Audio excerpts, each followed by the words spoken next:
And we're live. Hey guys, welcome to Crypto Talk Now Live with Max and Larry, the Max and Larry Show. So grateful that you guys are here this evening, along with Patches is here. Before we jump into our show, Max, how are you doing this evening? Pretty stressed out, man. My dad ended up going to the hospital, like I mentioned to you, and so on. He's there right now. He went there a few hours ago, and so on. So, thoughts and prayers with my dad, obviously. He has nothing life-threatening and so on, but it's just another bad case of the cellulitis. So his antibiotics that he had about a week ago didn't work, and yeah, he's back in there. So I hope that he's doing a lot better now. But if anything, guys, I decided, I want to take my mind off of that because I spent a lot of time on that earlier today and wanted to say thank you for being here. And it's going to be a great show because, we got some great news headlines for you guys, some breaking news on top of that. But other than that, I'm doing all right. How about you, Larry? You doing all right? Doing all right. Just a little tired. Been working here on a bunch of stuff behind the scenes. But yeah, sorry to hear that. Our prayers are with you. Everyone in the community is praying for your dad. And so grateful that you are here through all of this. So yeah, so grateful that everyone is here. We've got 11 people in here already. We're going to keep reminding you a lot, like a broken record. If you would, just please hit the like button because I really, really want to see us get to 100 likes. Maybe this will be the show where we can do it. We've got so many fun things to talk about. Let's say hello to the audience here, the CTN family here. Here's somebody new I haven't seen before. Josh Mind. Have you seen Josh Mind here before, Max? I have not seen him on the live, but I gave him an invite from the recorded. So I do recognize you, Josh Mind. Thank you for originally posting in the recorded, saying that you're also a content creator. And if anything, I said, if you do show up to the live and post in the chat, we'll put a plug in for you. So it looks like you did it. So let's go ahead, and if anything, we'll give you a quick plug, man. Glad to see you. You basically did that. So that's awesome. Yeah. All right, cool. Well, while I'm going through the comments, if you would pull up Josh's Mind no problem. YouTube channel, and I'll go through the comments, and then we'll share his content real quick. Sobo is here. He says, "Good evening. Josh Mind is praying for your dad. Will do." GS Lexus 350 is here. Thank you so much. Tim Shea says, "Hey," because that's what Tim Shea says. So grateful. Hope he's okay. Max says, "Sobo." Thank you, everybody. Just my style. This is new. Another new person here. Have you seen Just My Style in the recorded section, Max? Yeah. Well, I mean, I seen him here on the. He's been here on the live. Okay. And I also think the recorded too. But he's been here a few shows the last few days. So welcome back, Just My Style. Yes, welcome back. That's right. You know what? That does sound familiar now. I think I might have seen you before on the live show. Welcome back to Just My Style. Brian Dowie, of course, is here. Another OG of OGs, as is Tim Shea. Thank you guys all for being here. We're talking about the effects if the debt ceiling tonight. I was talking about the U.S. Debt. I think he's going to ask about if that's going to affect the crypto market. Perhaps that might be what your question is. I don't think so, but we've had so much bad news in last year, so I don't think it's really going to matter. But here's Josh Mind. Okay. Yeah, so if anything, thanks Josh for being here on the live. That's really cool of you to do that. It takes a little bit of time for us to kind of have some of the, as I would refer to as the late stragglers coming on in. But nonetheless, it's really, really cool to see,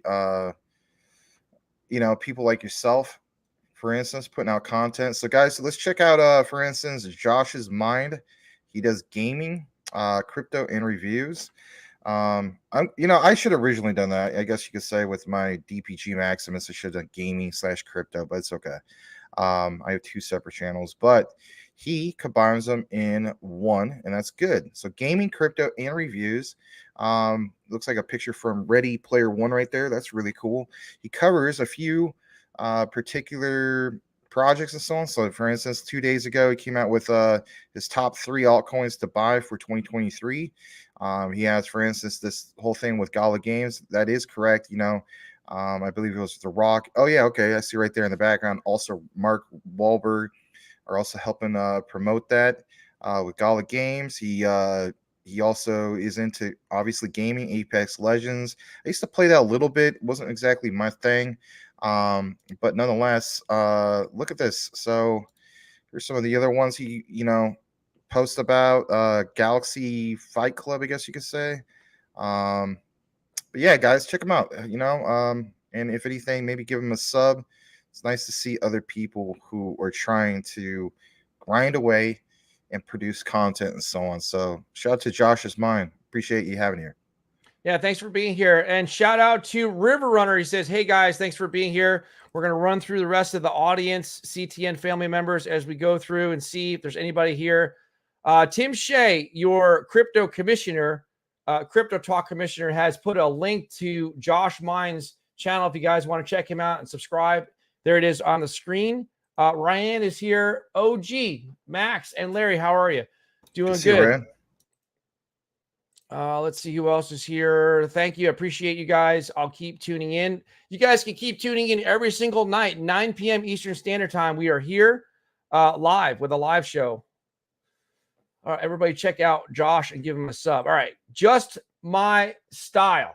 I heard in 2011 when the debt ceiling hit, the markets tank. Wasn't sure if you guys had any more info on that or not. Well, we do have some info. I posted out some info earlier today in regards to what's going on in reflection of some of these particular announcements. I did put out a tweet, and I actually put out quite a few tweets today. But yeah, we could talk about this for a brief moment if you don't mind, Larry. Or if you want, we could just kick it into more comments until you're ready. Well, let's say hello to one more person that I got on the screen, okay. Then we'll kick it back to you. Mr. Lambos, Crypto Talk says, what's up, CTN fan? Thank you for being here, Mr. Lambos. Cool. So back to you, Max. All right. Well, thank you for that, Larry. Let's go ahead and show you guys a little bit what I'm talking about. So, for instance, I mean, I know some of you guys obviously follow some of this, and that's good. I mean, it's always good to follow these particular things. So earlier today, I saw this particular tweet from Hopium Prophet. He's obviously a proponent of quant, but originally he posted this, and it says, in his humble opinion, quant fan, the bull run might start in 2023 because CBDCs are going live this summer. And the original tweet came from an outlet that you guys go to, I go to, and so on, right? Washer Guru. So it says specifically, just in, the U.S. Fed officials expect inflation to drop.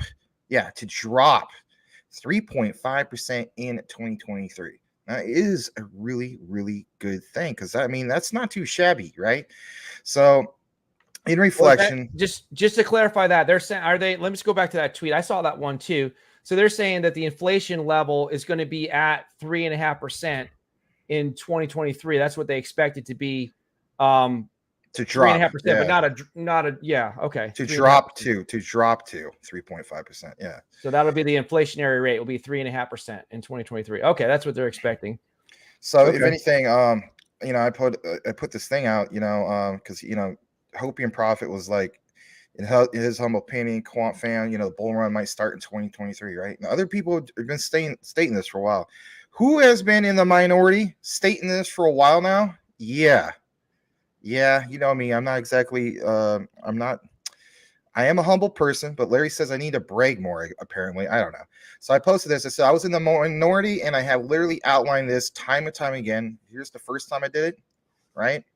The second time, and then recently, and that's basically in our particular video section. So if anything, I wanted to show you guys some of this. Of course, all you have to do is just go to our recorded video section. The first one basically talks about the utility run that will lead into the bull run. There was a follow-up with that, which was another one in regards to just that. You just have to check out the particular thumbnails, and then there was a third one that we did here recently, and so on. But it is what it is. Now, another thing we want to show you guys before we kick it in more into the show, don't worry, we'll try our best to do the 5 in and 5 out. and Larry brought this up before we did the show on show prep, and you know, it's a good thing to point out, and that is we had a good hit today with Jasmine. All right, so I want to point that out just really quick, because if anything, it is nice to recognize some of these particular things. So I did a deep dive earlier today. Some of you guys happen to have seen this. Some of you, who knows, I don't even know if you even care about Jasmine. But at the end of the day, if you're in the crypto, you need to recognize opportunities, right? And I'm not necessarily like, you know, shilling this because I'm trying to pump my own bag or anything like that, but it is quite the opportunity. So this particular one I released earlier today is today's deep dive. It's called Jasmine Japan's Bitcoin, a 6,000% gain opportunity, right? And crypto Twitter just went rampant with it already. So this doesn't even count, for instance, the views that you see on YouTube. I think the views on YouTube is maybe like 500 views or something like that. But on crypto Twitter, this has 1,146 views already. It's got 14 retweets, 49 likes, and you know, it's nice to see the community embrace this. And I do a really in-depth deep dive explaining this. There's some misinformation that I was led to believe was the truth in regards to you know, like what I thought was their version of the SEC and so on. It breaks down all that misinformation. And if anything, it's not a rug pull. And we will do a follow-up in regards to it not being a rug pull. Whether you guys are a fan of this particular person or not, which is Matthew Perry, he did a recent video outlining some of the specific things in regards to his proof of it not being a rug pull. If anything, there was a lot of dilution in the, you know, like in Jasmine, right? And so I'll do a follow-up in regards to this since we get a really good reception from it, new subscribers and so on. This is something that you guys have requested for quite a bit of time, stating that you want us to do Jasmine, at least do a deep dive and then do maybe some news updates. Hey, you got it all the way. So I will kick it back to Larry because we want to try to do the 5 in, 5 out, and then we'll bring you guys some more news updates here throughout the show. I will state this: some of the headliners, obviously, you're going to be quant. On top of that, we have, for instance, ALBT. There's some big news in regards to ALBT and another particular one that you may very well be into. You're not going to want to miss that. Big news in regards to XRP, some exclusive interviews with Brad Garlinghouse. We promised you guys that we would bring you the news updates straight from Davos, Switzerland, and so on. It's going to be a great show. Back to you, Larry. If you guys can let me know in the audience if I'm lagging. Every time I kind of move, there's like a delay. I don't know if you noticed that or not, Max, or if it's just on StreamYard, but I have all of my tabs closed. So just let me know if you guys see me lagging. Everything looks like really slow. We gotta get you a dedicated video card, man. I could ship you one out tonight if you want. Let's say hello to G Puma 83. Quant is ripping, Max. Love some quant. Yeah. Do you notice if it's lagging right now, Max? Yeah, it's a little bit. I honestly think that that's the whole issue. You just need a dedicated video card. See how I'm like froze and stuff like that? Yeah, you need your own component, like you know, like for instance, I have a gaming PC and I use it for streaming. So you need to have, for instance, that element of it. You know, you can't just do onboard graphics. Does anyone else notice? But you do notice it though. It's not just on StreamYard. Yeah, you notice it on YouTube. Okay. Mm-hmm. I think I'm gonna sign out here then because it keeps like freezing. It's pretty annoying. So I don't want to detract from the show, but yeah, I might have to like talk to you later on about the video card. I thought it was a StreamYard problem, but maybe it is the video card issue. So I would definitely say it's probably a video card issue, man. I mean, you know, for streaming, you got to have a dedicated video card. Yeah. I'm going to let you do your thing, though. I'm going to sign out and say goodbye to everybody. Have a good show, guys. I'll be in the comments, and I'll cheer everybody on that way. But I'm going to sign off until we get this straightened out. So thank you. And Patches will stay on with you guys. Well, before you leave, I'll state this much, man. You know, I miss having my brother, you know, the original host, you know, so it's going to suck to see you go. But in the, you know, the words of Mr. Klaus Schwab, Auf Wiedersehen. We'll see you later. Hopefully we get this straightened out. All right. Bye-bye. Have a good show, guys. Thank you, Max. No problem. All right, guys. Sucks to see Larry have to go, but I understand he wants, as we're growing, we have to realize that we want to have a good quality show going on. Thank you guys for being here. If it's your first time being here, please, all we ask is that you hit this, the like for more and more people can see the particular show by having it recommended through the algorithm. We have over 45 people here, so you guys are doing it. That is really great. We get further down into the comments. And that is Josh's mind. Wow, you guys are great. I really appreciate that. You're welcome. We always try to embrace people. We're part of the community. No matter if you're a person just starting out or a person that's got 10,000 subscribers, 20,000, whatever the case be. It's not about the subscribers. It's about how passionate you are and what you bring to the table as far as being a content creator and so on. So keep grinding away. And if crypto's your passion, people will see that. So hats off to you, Josh. And welcome on behalf of Crypto Talk Now. We appreciate you being here. All right. Brian Dowie says, G Puma. Yeah, G Puma. I haven't seen you here before. Want to welcome you. Guys, if you haven't done so already, by all means, just like Brian Dowie did. Welcome, G Puma. Brian and everybody else, I didn't have a chance to say hello. I know Larry was going through the comments. Tim Shea, all you guys, thank you for being here. Daniel Delgado's in the house. Good evening, everyone. Let us all in this community enjoy the window of opportunity via my avatar. All right, that sounds good, Daniel. Good to see you. Daniel, don't call me Carlos Delgado. All right, Larry, XRP ain't getting any cheaper. It's not. It's probably going to blow off pretty soon. All right, let's get further down. Let's see. GS is in the house. Rand states, please show, please, guys. 27 person in here. Yeah. We appreciate people who did show up. Sometimes people follow in, from other shows. We get it. Sometimes those particular shows have a, maybe they end at 9 p.m. Eastern. And then it's just maybe have a little bit of extension. Some people come here. It's how it goes sometimes. It's not like traditional television or anything like that. But if anything, I want to welcome this guy, XXI guy, Gaming. You never stated, man, is it XXI Gaming or is it 11 Gaming? Or does it even matter? I don't know. Brian Dowie says his son was so pumped he won his first marbles race today. Oh, cool. Right on 2bits. Well, you know what? I know that I've had some interruptions, and I'm not trying to pull a Rusta Saitama of under promising or under, over delivering or whatever. We are going to have one heck of a cool game, and it's going to finally stand out. And I guess you could say it's going to be CTN's, a continuous thing that you're going to have. And if anything, the other plan is at least 15 or 20 minutes we'll devote to it, but not messing up the flow. You guys will always be able to interact by asking or having questions or anything like that. Like if there's a poll or anything like that, it's just going to be a really cool thing. You get literally on your phone a buzzer, just like you're at a game show. There'll be a little bit of Who Wants to Be a Millionaire, type feeling to it. So somebody gets a question, let's say, for instance, Daniel Gayton, he's like, yeah, I'm going to use my lifeline, right? He can access you guys. You dial it in and it right through the app.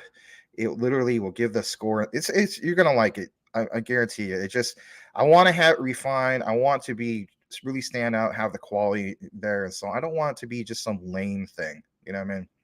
And I think if anything, you guys expect good quality stuff from us. So appreciate that from you guys. Let's see here. Daniel Delgado again states, I hope we can get into staking these promising digital assets because 33% capital gains is real for me anyway. Yeah, true. Also, always read what the contract is in regards to the staking. If it's something that's not going to be worthwhile for you, like for instance, if you're going to have to devote a whole year to staking, that might not be a good idea. So it always depends.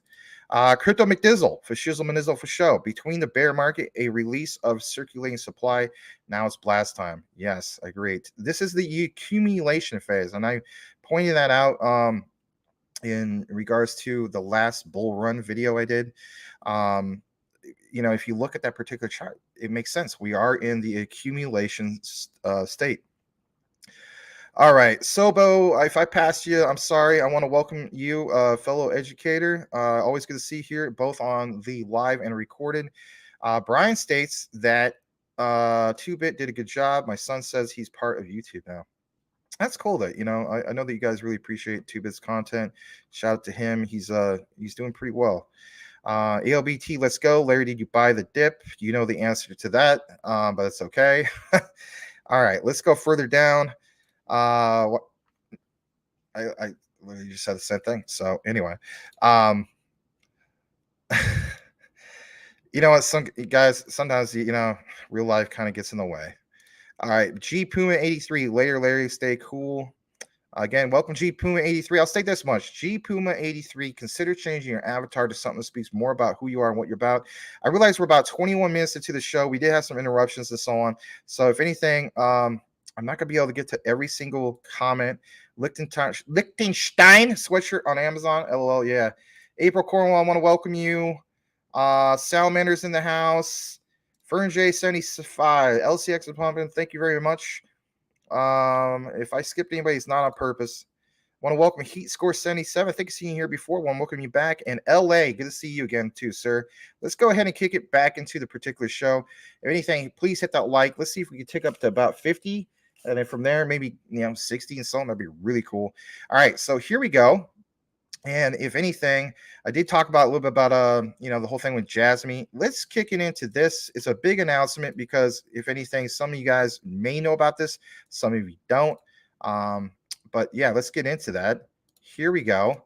It's regards to Leo X. Okay, I have to headline this first because, like it shows right here, Leo X token sale ends tomorrow at 6 p.m. CET. Now, if you don't know what time zone that is, to be honest, I don't know either, right? To me, if I'm thinking of something like that, I'm thinking, oh, is it Central Standard Time? No, that's a different time zone. So Central Standard Time would be CST. So if anything, as the saying goes, Google it, noob. No, not really. You're not a noob. But if anything, go to Google and simply type in like your own time zone. Let's say you're on Eastern Time, like Tim Shea, some of you guys. Just do EST to CET and you'll find out. But anyway, like it states, what are you waiting for? This is your last chance to get in early to the first QRC 20 token in history. Now, I do have to state this. One of our community members from the recording posted in the comments. I'm not drawing a connection to who particularly it was. But anyway, he mentioned, I think his name is Josh, maybe somebody else. Not the Josh that was in the comments here earlier, a different one. But he did mention that because he's a U.S. resident, he gets flagged and he's not allowed to purchase it. Now, we do know this. I imagine in the future, Leo X will be on other exchanges. And so if they do get a listing on KuCoin, as we know, KuCoin is very, they're not as strict with KYC, right? So there's a lot of things we're able to get off of KuCoin compared to other exchanges. XRP, obviously, right? So it would make sense that maybe they would list Leo X. Is Leo X going to be exclusive to the Liechtenstein exchange? I don't know that. So far it is. But we'll definitely have to follow this closely. There's ways around this, obviously. So if you have a friend or a relative that lives outside the United States, you'll work out a deal with them. Say, hey, for instance, like my buddy Jerry Tapia. He has quite a bit of family that lives in Mexico and so on. So maybe he tells his wife, hey, you know what, let's work something out with our extended family. There's all sorts of ways. So if you're very convicted about these particular projects, I would recommend doing something like that. But yeah, like it says, be part of the Galileo ecosystem, participate in the Leo X public sale. That's basically now. It ends, for instance, tomorrow, the 20th. So I definitely want to put that out on this particular news headline. On top of that, let's get into the good stuff. Some of the stuff that a lot of you guys are here and waiting for tonight, and that is Max, get into the quant coverage. Well, here you go. Quant is looking really, really good now. A lot of times we don't post like, a lot of super in-depth technical analysis, but anything, look at this. Currently on step 3, building support, which will turn into a spring heading to $300 plus, right? Why do we point this out? Well, we point it out not because it's like, well, we only care about 1,000, a milestone, or 10,000, 100,000, right? Again, we have to keep in mind, quant isn't quite to a 4-digit token yet, right? So look at this. So it says 2, break towards upside of right shoulder pattern, check. Number 3, build support around $135 to $120 range, check. number 4 to the moon. Would like to see quant spend time in this range before the next big move up. Let's go ahead and zoom in on that. And you can see where this is highlighted. So, if anything, it's really cool to see some of this. And, my attitude is I wanted to point it out to you guys. So, on top of that, before we kick it into the rest of our particular quant coverage, I am trying to do the 5 in and 5 out as much as I possibly can. Let's go ahead and get right into that. So, next in the comments, we happen to have Tim Shea, but I did notice that we have, I want to say this, great stream. Thank you very much, Heat Score. I'm going to highlight Tim Shea's spot because I did notice a super chat came through, and we do really, really appreciate that. Thank you very, very much for that. Let me see who it came from. I think it came from XXI Gaming. Let's see. All right. So we have, for instance, XXI Gaming with a $20 super chat. Thank you so much, man. Mad respect to you, man. Love you, buddy. You've been here for the longest time, through the good times, the bad. It says CTN, like Mac 10 back in the day from the 90s. CTN for life. If you remember that song anyway.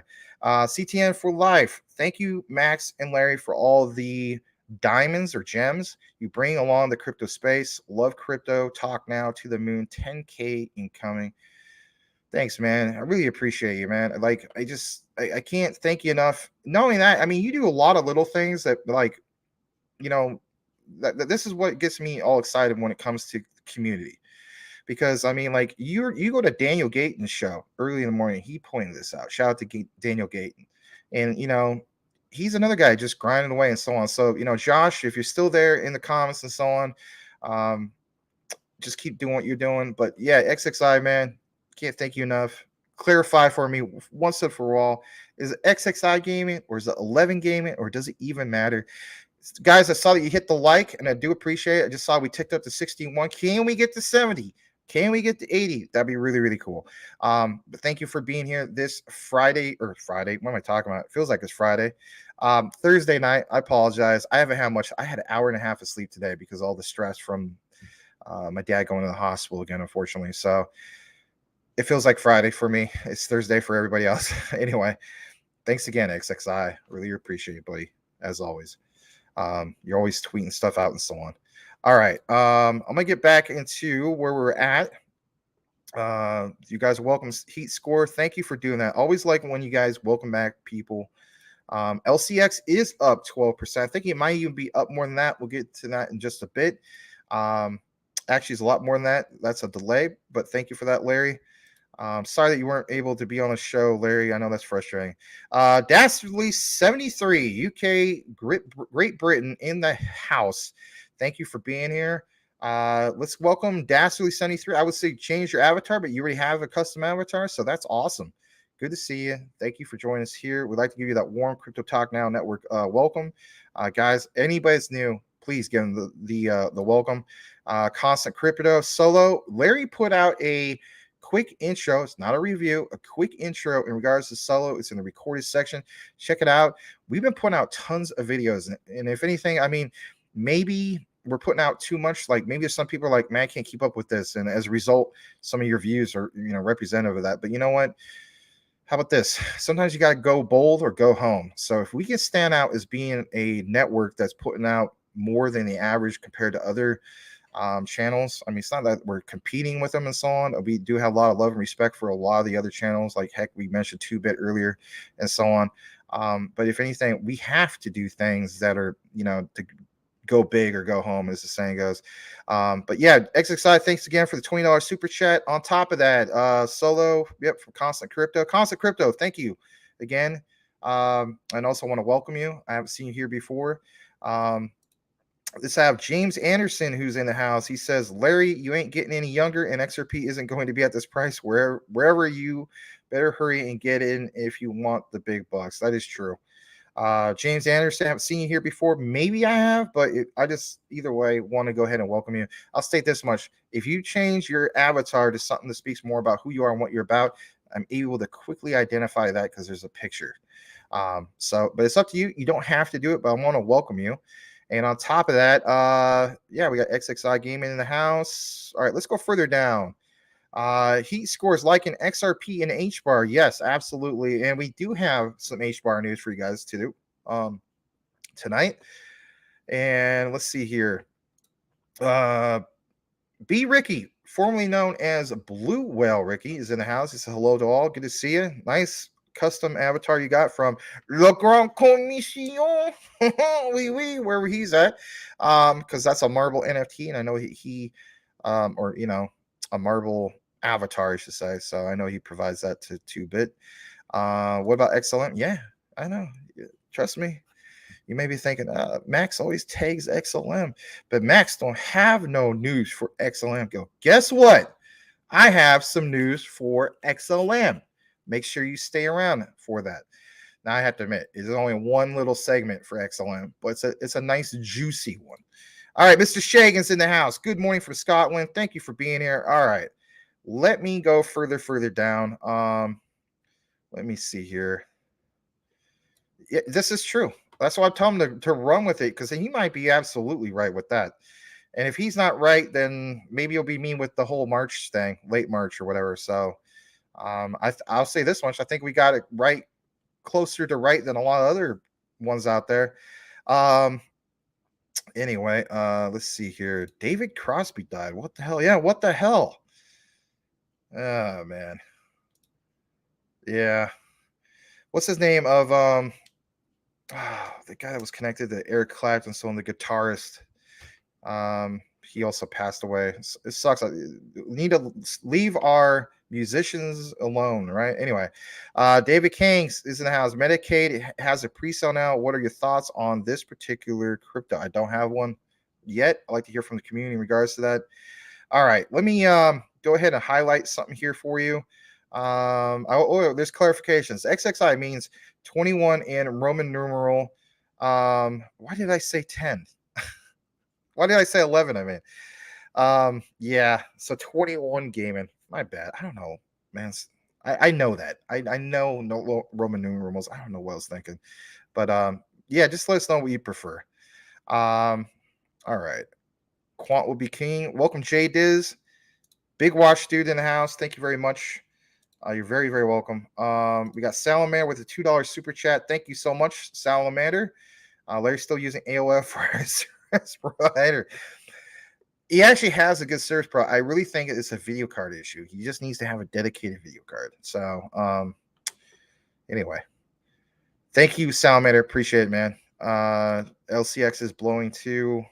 All right, we're gonna go ahead and highlight this from Big Watch Dude's spot, and here we go. All right, so we have some more particular quant coverage for you guys, and let's go ahead and get right into that. So, if anything, I'm gonna go ahead and share this. So let's see here. All right, here we go. It's this right here, and it states the technology is unstoppable. Quant, right? Listen to this particular quote. So it says, from this particular person, you may already know who he is. He's from Finality, right? But this is a great quote. Blockchain technology will reduce huge operational friction, reduce costs, and harnessed properly will be a good value additive to the chain. Yeah, true.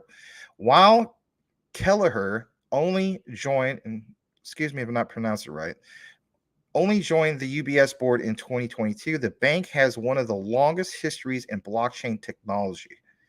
It initiated the utility settlement coin, a settlement token backed by central bank reserves. Backed by central bank reserves. Man, that morphed into Finality.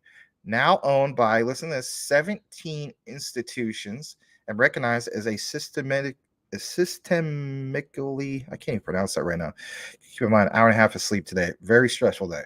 Important payment system in the UK. It plans to launch this year. That's the main key takeaway you want to get from this. So on top of that, there's this, and I'm sure you guys can still see this. Let me just double check because I don't want you guys to not see this. This is important. All right.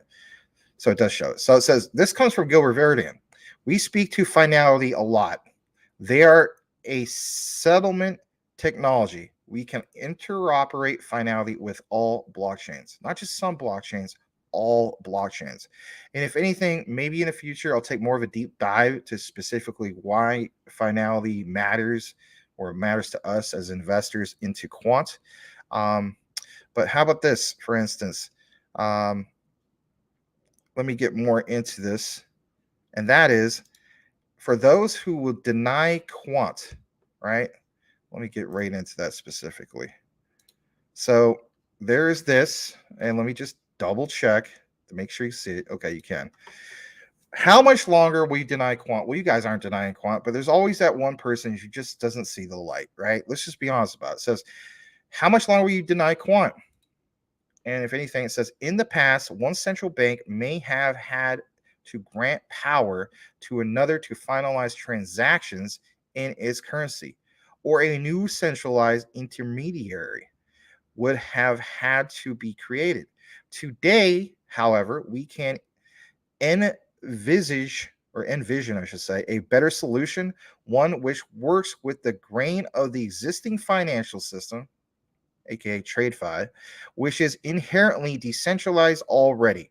And it is the combination of cryptographically secure APIs at the level of the individual central banks. And of course, there's atomic swap protocols coordinated by which make blockchain platforms that provide the answer. And of course, who connects all that and makes it happen? The likes of Quant. Now, before we get more back into the particular comments, I want to show you guys another one that stood out for Quant in recent news. And that is this right here. Excuse me.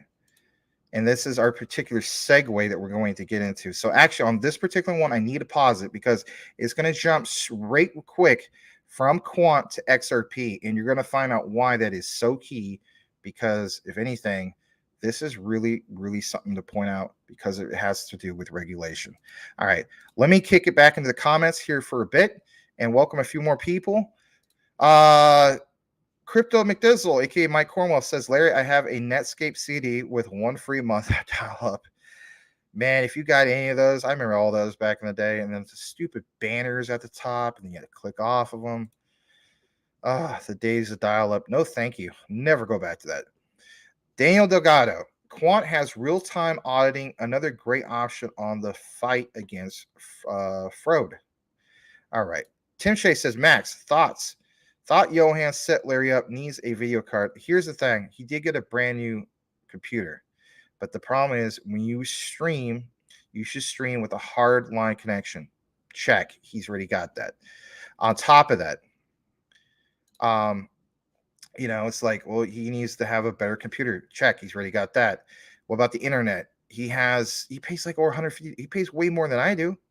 Like I think he has like gig Ethernet or gig internet, right? So that's one gig up or 1 gig down or whatever the case be. A lot faster. Mine's only 25 megs.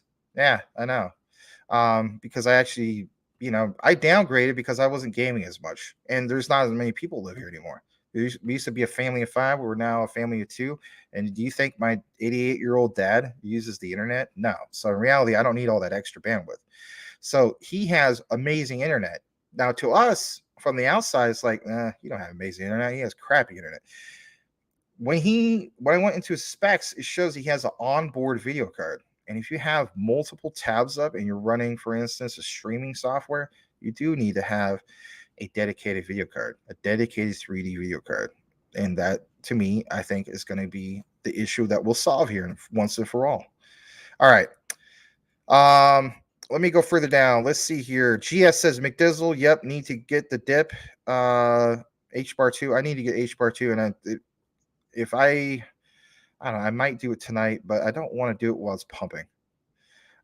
Crypto Smith, Sean is in the house. Good to see you, Sean. Thank you for being here. By the way, guys, Sean does, for instance, a live show. If you're, I know Tim Shea and you guys, for instance, know this, but for all the other people, Sean does a really good live show. It's on Saturdays and it's at 8 p.m. Eastern, 5 p.m. Pacific. And it's called Straight Talk. So by all means, just like how you see his name on the screen, the space Crypto Smith, check him out, follow him, check out his show. All right. Sobo says, hello, Crypto Smith. All right. Let me go further down. Hopefully I'm pronouncing this right. Baby too.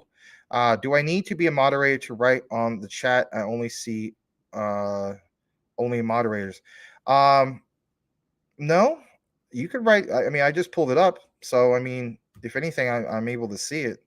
Um, it does require, we have some anti-spam measures and we have some anti quote unquote bot attack measures that we do. So basically, if a person if you're brand new and you never subscribed before, there is a delay. It's a certain amount of minutes before you're able to chat. So maybe that's what happened. But anyway, no, you can go ahead and type it. Just if you're brand new, it does take some time because we don't want no bot attack ever again. Menelect is here. Guys, ready for it? You know what's going to happen? Is it me you're looking for? Lionel Richie. Quant is in beast mode soon. Yes, it will be. All right. So if anything, people welcome Mental Lexus. Will also welcome Brittany in the house. Thank you for being here. And let's kick it back into the show here in a bit. But I want to say hello to Boomer Effing Sooner, the one, the only. Good for you for being here again. Yes, thank you for welcoming Baby too. How do we say that? You can keep the XRP money. Oh, the baby. Something like that. All right. Here we go. I highlighted that. Let's kick it into this. This is some juicy stuff. All right. So it's going to quickly jump from quant rate to XRP. Now, you may be wondering, why would you do this? Why, Max? I want my quant news, but I don't want my XRP in the same category. Hear me out. It has to do with regulation. Let's jump right into it. All right. So here we go. And I'm going to share some way for you to basically see the whole thing. So here it is right here. Regulation. But first of all, it says quant. This comes originally straight from the quant site. Okay. Some of these are highlighted and clipped. Shout out to Just a Tech Guy for providing some of this. He's got 12,000 followers. Thank you very much. He's a lead for Corda. Wow. And also a quant fan. That is cool. All right. Regulation, the next step for adoption. And this is key because for all the people who are saying that, no, this is going to hurt everything, that could be furthermore from the truth. Listen to this. So the next step for adoption is just that, regulation, right? So it says market regulation in Europe will clarify the rules for secondary trading, giving fund managers new reassurances to consider tokenization. Now we're going to get into this for just a brief bit because this is important. This is one of the most key highlights of tonight's show. So thank you for joining us here tonight. It says, and recession that puts great pressure in reducing costs through using more, listen to this, efficient distributed ledger technology-based solutions. CBDCs can unlock 5% of GDP, gross domestic product, which are now spent on inefficiencies. On top of that, don't forget, quant can only work if other cryptos use it. If others are affected by regulations, then quant may be indirectly suffer. But there's a response to this. Crypto is a small piece of the pie for quant. Enterprise blockchain is the biggest market, which, of course, listen to this. Remember where he's from. He's from originally what? He's a Corda developer. So you have a particular Corda developer recognizing quant. Right. And of course, there's a back and forth in regards to this, but that is key. Enterprise blockchain is the biggest market, which of course they're working in. And now, some people say, why work with things from the past? Because if anything, you have to realize there's a tremendous amount of volume from past technologies. Why wouldn't you want to work with that? As we know, as we speak, when it comes to the highest amount of volume of anything in crypto, just look at the stats for yourself on CMC, and you will see, for instance, Bitcoin still has the highest amount of volume. You have to have something that works with that. Quant solves that regardless. All right. Now, let's jump into some of this on top of this, and that is this right here. The World Economic Forum, the whole thing going on in Davos, and I'm going to go ahead and share this in a way for you to hear it. I have fast forwarded to some of the juicy highlights, to say the least. And I promised you guys I would deliver this. This is the start of this. I'm still waiting for some of the ones from HBAR's Lehman Baird. But guys, Brad Garlinghouse of XRP, or Ripple, I should say. Look at this. I've gone ahead and fast forwarded. We're going to stop at about roughly the 3-minute and 15-second mark. But if anything, listen to this particular interview. And that is right at Davos. And basically today, okay, you got to keep in mind the time difference, on finding the right balance for crypto, and specifically mentioning what's going on with regulation. After you hear this, I want you to drop in the comments what you think. Are you one of those types of persons out there who feels as though that with regulations, it's going to hurt everything? Or do you feel that much more bullish after you hear what is presented right here? Here we go. We'll be back in roughly 3 minutes. Worthiness. What is it like to be a non-bank financial services provider operating at the intersection of these very traditionally regulated financial institutions and less traditionally regulated, less traditional financial institutions? It's exciting. I feel a obligation to advocate for. There are these new technologies that we can use for the betterment of economic value to our citizens, to our businesses, even to central banks. And I think to the extent we can focus on, hey, these are new technologies that can be used in that way. Like the earliest days of the internet, can these technologies be used in illicit ways? Yes. And certainly we saw the early days of the internet and people called for bans of the internet. And to be clear, the current days of the internet as well. Oh, yeah, I guess. Yeah. Well, although there was a much louder, higher decibel level call in maybe the 90s when people were, I think, more intimidated by how these technologies are being used. And I think we're seeing that play out in the world of blockchain as well. I thought it was interesting you described the UAE regulatory as light touch. Said it was described as light touch. Oh, described as light touch. All right. I actually give huge credit to the UAE. Do you have a VARA license?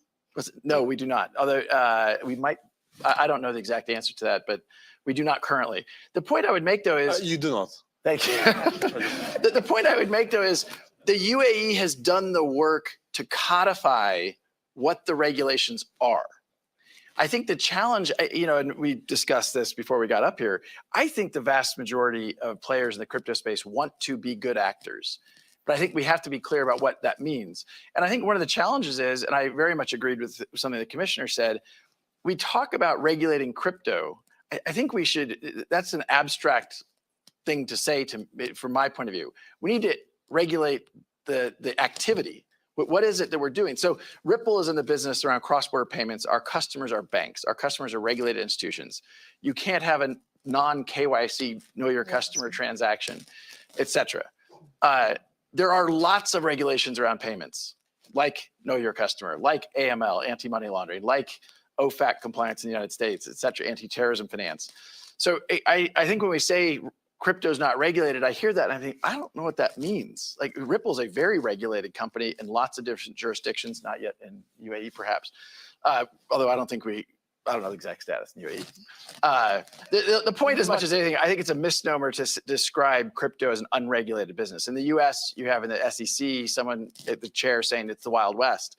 Look, there are clearly examples where that's true, but there are a lot of people solving real problems for real customers and taking the air and the froth out of the hype and speculative bubble that really was true in crypto, I think is really healthy. I think. All right, so that was one of the main key takeaways from this particular interview. And listen to, or at least try to remember, one of the key things he mentions, as in Brad Garlinghouse, towards the end of that particular clip that we just gave you. And that is, we should basically regulate activity. Now, a while back, and I think, for instance, XXI Gaming saw my particular tweet. I think it came from a lady from Stellar who originally mentioned this, to have, for instance, regulate activity, but not the technology, right? We should never suppress the technology if it's beneficial to all of us, especially blockchain technology. You see, for instance, Brad Garlinghouse outlining that again. So, guys, we'll do our best to bring more and more from Davos. Really cool to see Brad Garlinghouse in this particular interview and so on. We will kick it back into the comments just here for a brief moment. We actually have, for instance, some XLM coverage for you, a little bit more in regards to Ripple, one more particular brief interview from Brad Garlinghouse. And then on top of that, yeah, XLM, even some XDC. How about that? All right, let's go ahead and get back into some of the comments. And let's see here. We have, give me just a quick moment. Sometimes got to get my throat a lot better. All right, Crypto Puppet. Good to see you, Crypto Puppet. And by the way, everybody else, you know, I was trying to kind of wave to you while I was doing the particular video clip. I saw Mary J, a few others, Green Candle, Fanatic, and so on. But yeah, Crypto Puppet, good to have you here. Max be talking about quant like a boss. Yes, thank you very much. You know, who you haters think you be hating? I'll be the quant boss. Try to jack me from my jumbo jack, homie, get lost. No, I'm kidding. All right, let's see here. Can we not get excited? Yeah, please hit the like button. Thank you very much. Saw we ticked up to 61. Yes, thank you very much, everybody. Really appreciate everybody here tonight. Mary J states, you think at Johnny Martin, I got my eye on LCX right now. Nice. All right. Tim Shea states, Brian, it will be over soon. The U.S. will not want to be the only country not to use it. That's a very, very good point. You know, if we're still the country that recognizes that we need to be the first when it comes to a lot of things, like back in the days of the space race, how about this for analogy? You could pin this. Maybe this is a good one. Maybe some people will steal this from me. So if the United States basically was the first to realize that they need to go to the moon in that space race with Russia, right? If we went to the moon back in the 1960s, why can't we go to the moon again? Get where I'm going? Yeah, absolutely. To the moon. We choose the moon. John F. Kennedy, I'm sure some of you guys saw that particular intro. I thought that was a perfect segue for that one. I was really, really proud of that. Anyway. John F. Kennedy, I don't know. Is he the last great Democrat? I don't know. I don't want to get into a political conversation. Anyway. All right. Larry 10X, not 100X. Green Candle Fanatic with the smiling sunglasses.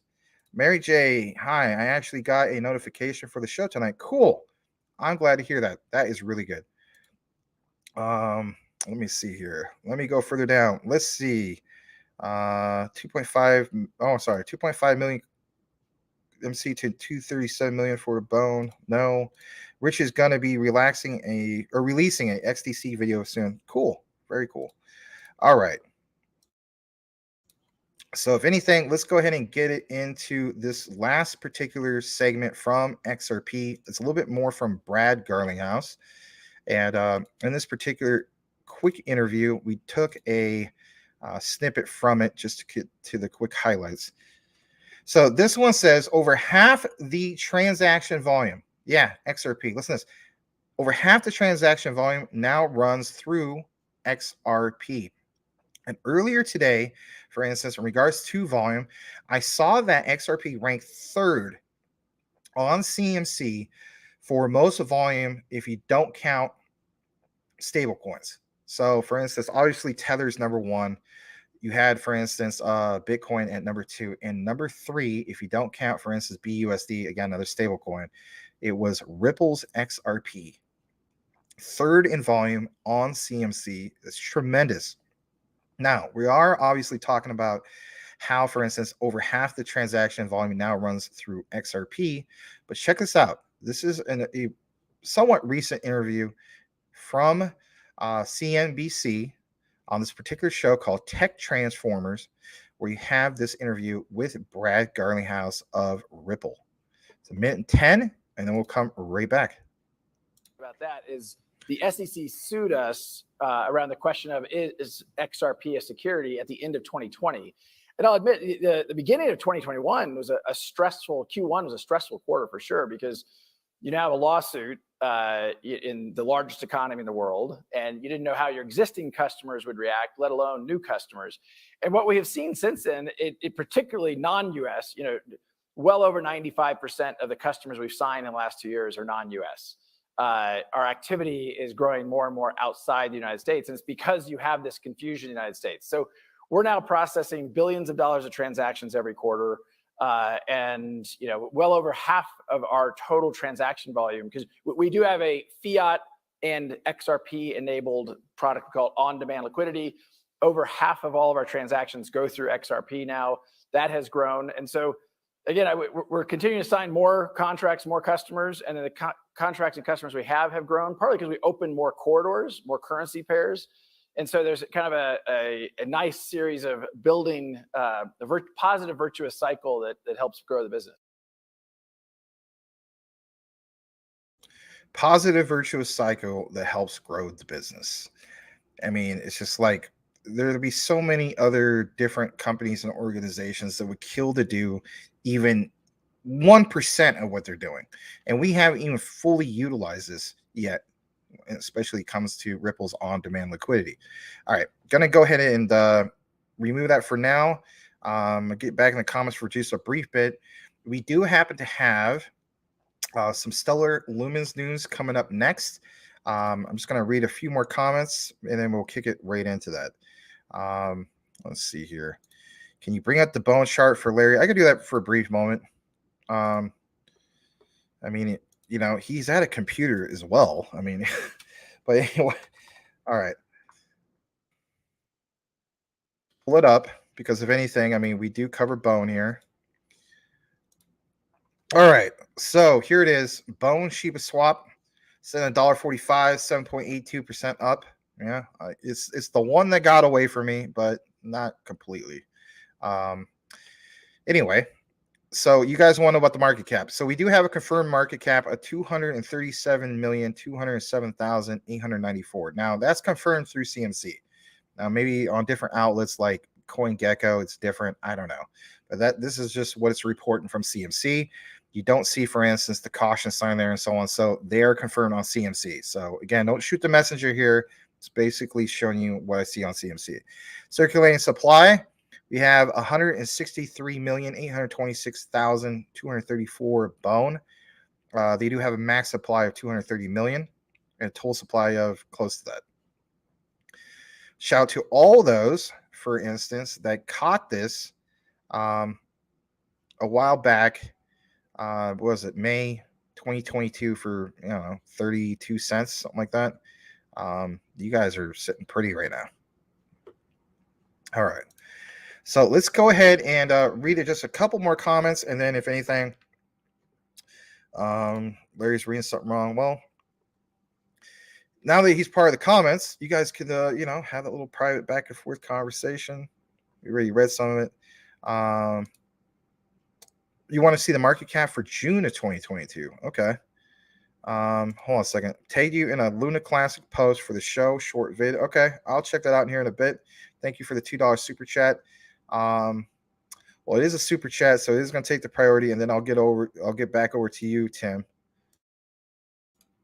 All right, so let me pull that up in regards to Twitter real quick. We do cover still Luna Classic here.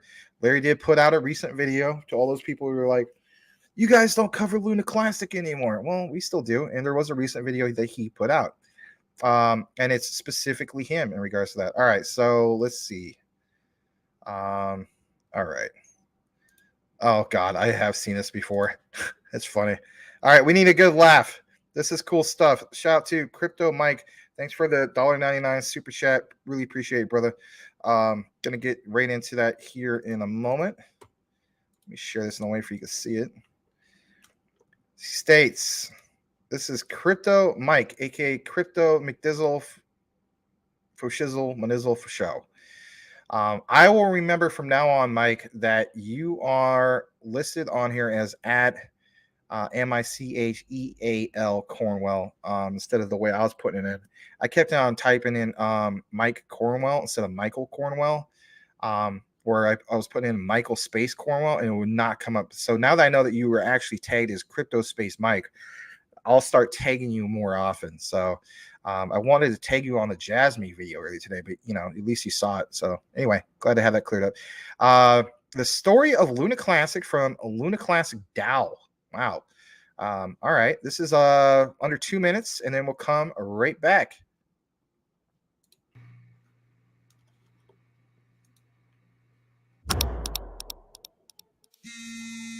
Bogdanov, e-book The Deep.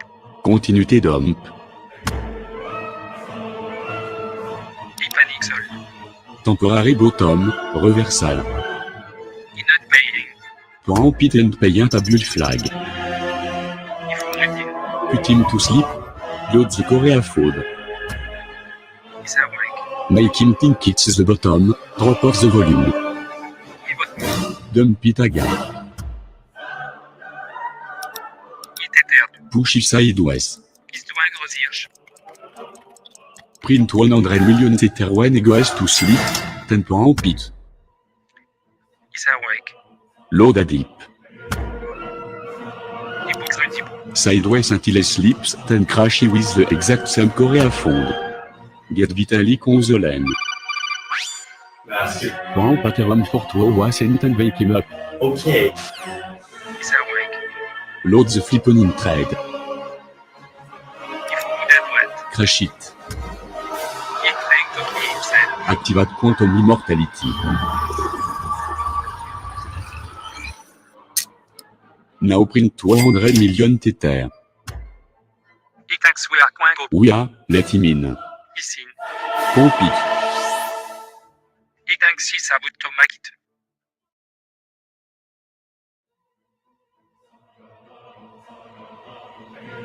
Kill him. Transfer everything. And then find the notaire.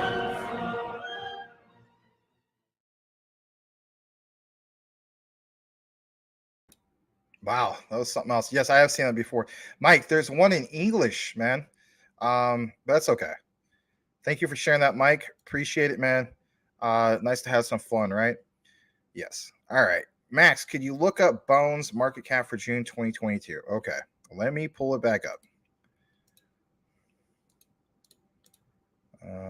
Let's see here. Bones Sheep Swap. All right. So you stated specifically, let me just double check. June 2022. Okay. Hard to believe that, we're not even in 2022 anymore. All right. So here's all time. And here's June 1st. So let's just do June 1st. We're sitting at roughly 0.3593, and you're wanting the market cap. All right, let me switch to that chart then.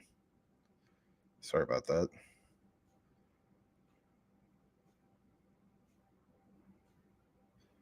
All right, so roughly, yeah, it is not reported right. Well, maybe it is. Hold on. June 1st, 2022, market cap of 2.51 million. All right. And then later in that month, we have, I don't know, at the end of June, we have 3.72 million. And then where we're at right now, 237.86 million. So I didn't get a chance to see everything of your guys' debate, but there it is. So I'll just leave this up here for a little bit. Or actually, I can't because it's not going to highlight that particular part. All right. All right. Larry's too busy trying to download KuCoin. Okay. Brad talking like they making money. Yep, absolutely. All right. Grizzly Bear Greg's in the house. Good evening, everyone. Good to have you here, Grizzly Bear Greg. Cristiano Ronaldo. Wow. Hello. Is it you we're looking for? Lionel Richie. No. Good to see you here. And Salamander, Larry is downloading AOL and dial-up. I don't know about that. All right, let me go ahead and jump further down. Glad you guys are getting the algorithm going. Really do appreciate that. Let's see here. Do I like Volt? Yeah, I like Volt. I have some Volt. Let me see here. Ronaldo. Yeah, Ronaldo's a pretty amazing soccer player. All right, or football player if you're not from the United States. All right, let me see here. Mary J. working with starter kit 3K LCX at the moment, not 3K either. Woohoo. All right. Net zero. Remember Juno? I used to have Juno. All right, let me go further down. Just trying to help Larry. It's okay. I understand. All right, let me go further down. Dump it. All right, how about this? This gets always brought up once in a while, and it is on my particular list, believe it or not, of ones to possibly get into, or at least maybe do a deep dive into. But this is something always gets brought out from the woodwork. Shout out to this particular guy who doesn't show up to our show anymore for whatever reason. But he did post on MaximusCrypto a while back. It's the last time I saw him. His name is Fedor. Larry knows what I'm talking about. He pointed out, he's the first person to ever point out Marlon Ponds. I mean, this was way back in like last summer. Crypto Puppet states, Max, I think Marlon Pond will hit $1 by 2030. I think it's a good buy. No one talks about Marlon Pond, hidden gem. That's what also this other guy posted about Fedor. He was mentioning that. He was saying that, for instance, one of the developers, I guess, or one of the guys that created Zilliqa's blockchain happened to create Marlon Pond. I have not been able to verify that, but I don't think that matters. But they do have a very unique use case. Maybe I'll do a deep dive into it later if there's enough demand for it. But thank you for that, Crypto Puppet. And I'm glad you guys getting the algorithm going. Mary J, very true. Brian, at least I got it right before this little 15% pump. Mary J's flexing. And if anything, let's go further down. Steve the Canadian. Oh, hey, Max. Oh, good to see you, Steve the Canadian. Oh, what's that all about, eh? Anyway, sorry, I had to. Good to see you, Steve. You're probably like, dude, really? I don't know. Anyway, have you checked out Veracity, Max? Yes, of course. Absolutely. I've been talking about Veracity probably long before I even started my first crypto channel, which was MaximusCrypto. I would tell people about, different use cases about crypto, such as I would always mention first Veracity, and then I would mention, for instance, Vet. That was one of the things I used to do on my spiel. So yes, I'm very aware of VRA. We've done a somewhat of a deep dive into Veracity. It actually got a few subscribers and so on. It is in the recorded section. Let me see here. But good to see you, Steve. Larry, I see why you said it now, but it's not accurate. Okay. Well, that's CMC for you. Let's see. CA, that was worse than your British accent. The thing is this. I can actually, whether mass debater wants to realize it or not, here's the thing. If I get a good audiobook or if I listen to real authentic British accent people, I could do all sorts of different ones. True story. And maybe people don't believe that, but I can't. I've gotten more of the soft spoken ones. Some of obviously the ones where I want to do the mad scientist, was it mischievous, the devious, or rug pull Inu style. You got to throw, got to put some flair into it, right? You got to spice it up, whether it's accurate or not. All right. I don't mind. It's a pretty good Saskatchewan, Manitoba accent. Thanks. I used to be able to also do guys from Duluth, Minnesota or Minnesota. Remember Jesse Ventura? Yeah, you gotta be from Minnesota. You always say Shoda. You want to say soda. Shoda. All right. Veracity. Hold on. Let me read this. Salamander, let's get to 100 likes and Larry will buy one whole XRP. You probably still won't. No offense. All right. Veracity has a nice chart. Been only going down with the market, but on the run again. Yes, I did notice that as high as 20% earlier. Max, the best voice you do is La France. Really? You like that one, huh? Oh, I've done that one for quite a while, Shout out to, I don't see him anymore, but maybe he just watches the show and doesn't comment. That's all right. And as a shout out to La Grande Commission. Oui, oui. Vive la France. Crypto Puppet, you look so good in your avatar. You're going to buy some ACX and some Quant. Oui, oui. Anyway, I don't think that's my best one. All right. So let me go ahead and highlight that. Let's kick it in to, believe it or not, Stellar XLM coverage. I know, unbelievable. Yeah, man. Stellar. Danelle Dixon doing her thing. Yes, she's at Davos. She's with the crew. Let's get right into it and bring it to you. All right, here we go. So shout out to this particular person who brought this news. It's right here. Shout out to Noti is his name. He is a 70K YouTuber. Wow. Artillery STA vet, XLM, XRP, HBAR is family, and he's into MMA like Andrew Tate, right? All right, 12,000 followers. Thank you, sir, for sharing this. Listen to this. Stellar has been leading the way in regulation. Again, perfect segue again in regards to the whole topic of a regulation. You better get used to it. If any coin is going to be long lasting, it's XLM. And I say this numerous times. I feel as though XLM is going to be at some point the world's digital crypto, like the cryptocurrency of the world, if you will, for retail, at least for the average Joe Schmo, you and me. But yeah, if any coin is going to be long lasting, it's XLM. Any other coin is just gambling. Well, I don't know about that. It will look so obvious in hindsight, but most people will miss what coins were actually important. That is true, and they have. We've seen it time and time again when it came to a lot of garbage meme coins. No sympathy for those who get wrecked. Okay, fair enough. I do realize there's opportunity with some meme coins. Don't get me wrong. But look at this. Big news posted 5 hours ago. SDF is joining the CFTC's Global Market Advisory Committee as its only blockchain representation. We are excited to lend a crypto native perspective as the committee advises on the challenges and opportunities of a global marketplace. Now, there is more in regards to this. And even Molt Money posted about it as well. He literally posted about it right here. And by the way, he rebranded himself. He's now Molt Media. So here's a little bit more in regards to this. And it does come officially from Stellar. Okay. And if anything, let's go ahead and get right into this. Let me see if it even shows it the right way for you guys. Hold on. It does not. Let me go ahead and stop share and present it on a different window tab because I want to get into this. This is good to see some new Stellar Lumens news. Here we go. And like you see right here, it says representing blockchain on the Commodity Futures Trading Commission's Global Market Advisory Committee. And this is posted by Jason Chapala, and it was today. So yes, new Stellar Lumens news. Thank you. Thank you very much.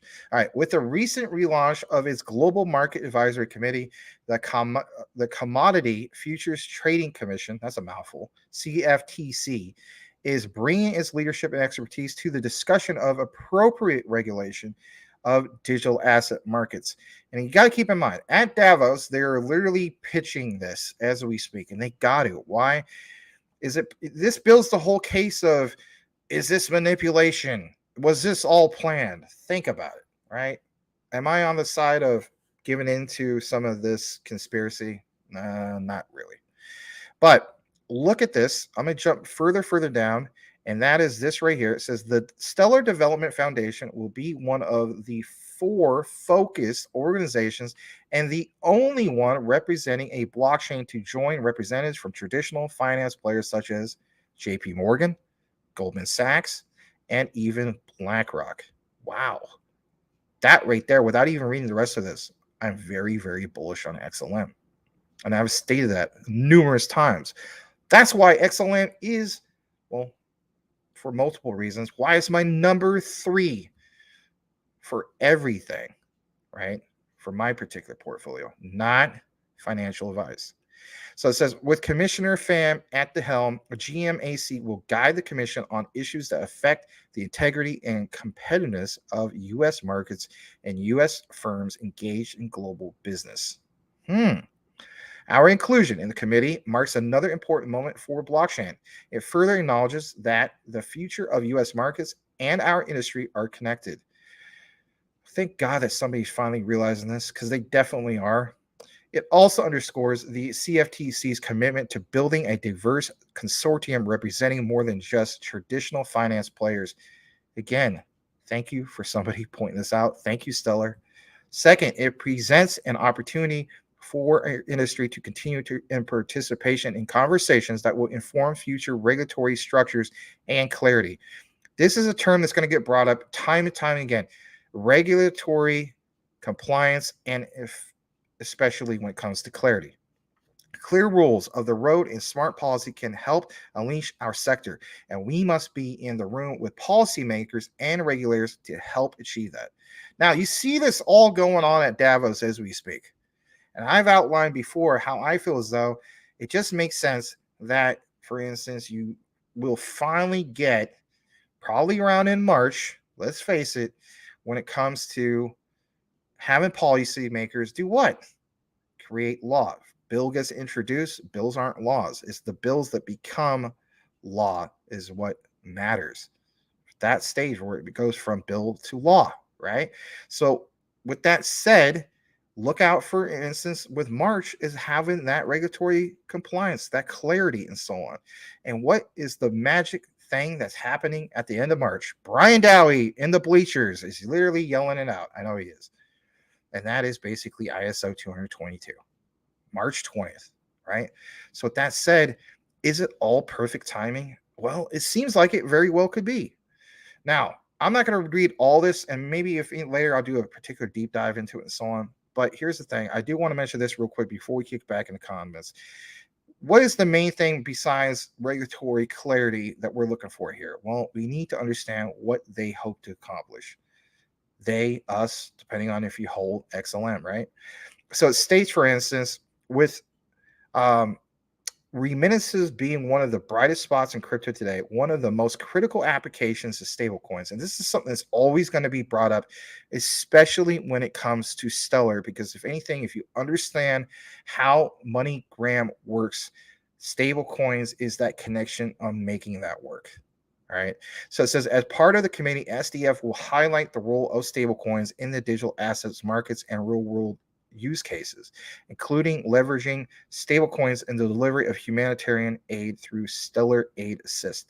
And here at Crypto Talk Now, we have outlined how we feel as though that the new aid initiative that's the thing that really makes Stellar stand out, right? Because if anything, you are providing not just utility, but real world use case to help those in dire need. Perfect example, what's going on in the Ukraine. Need I say more? All right. Getting further down into this, I want to point this out. It says, after an active 2022, SDF's engagement with government agencies is more critical than ever.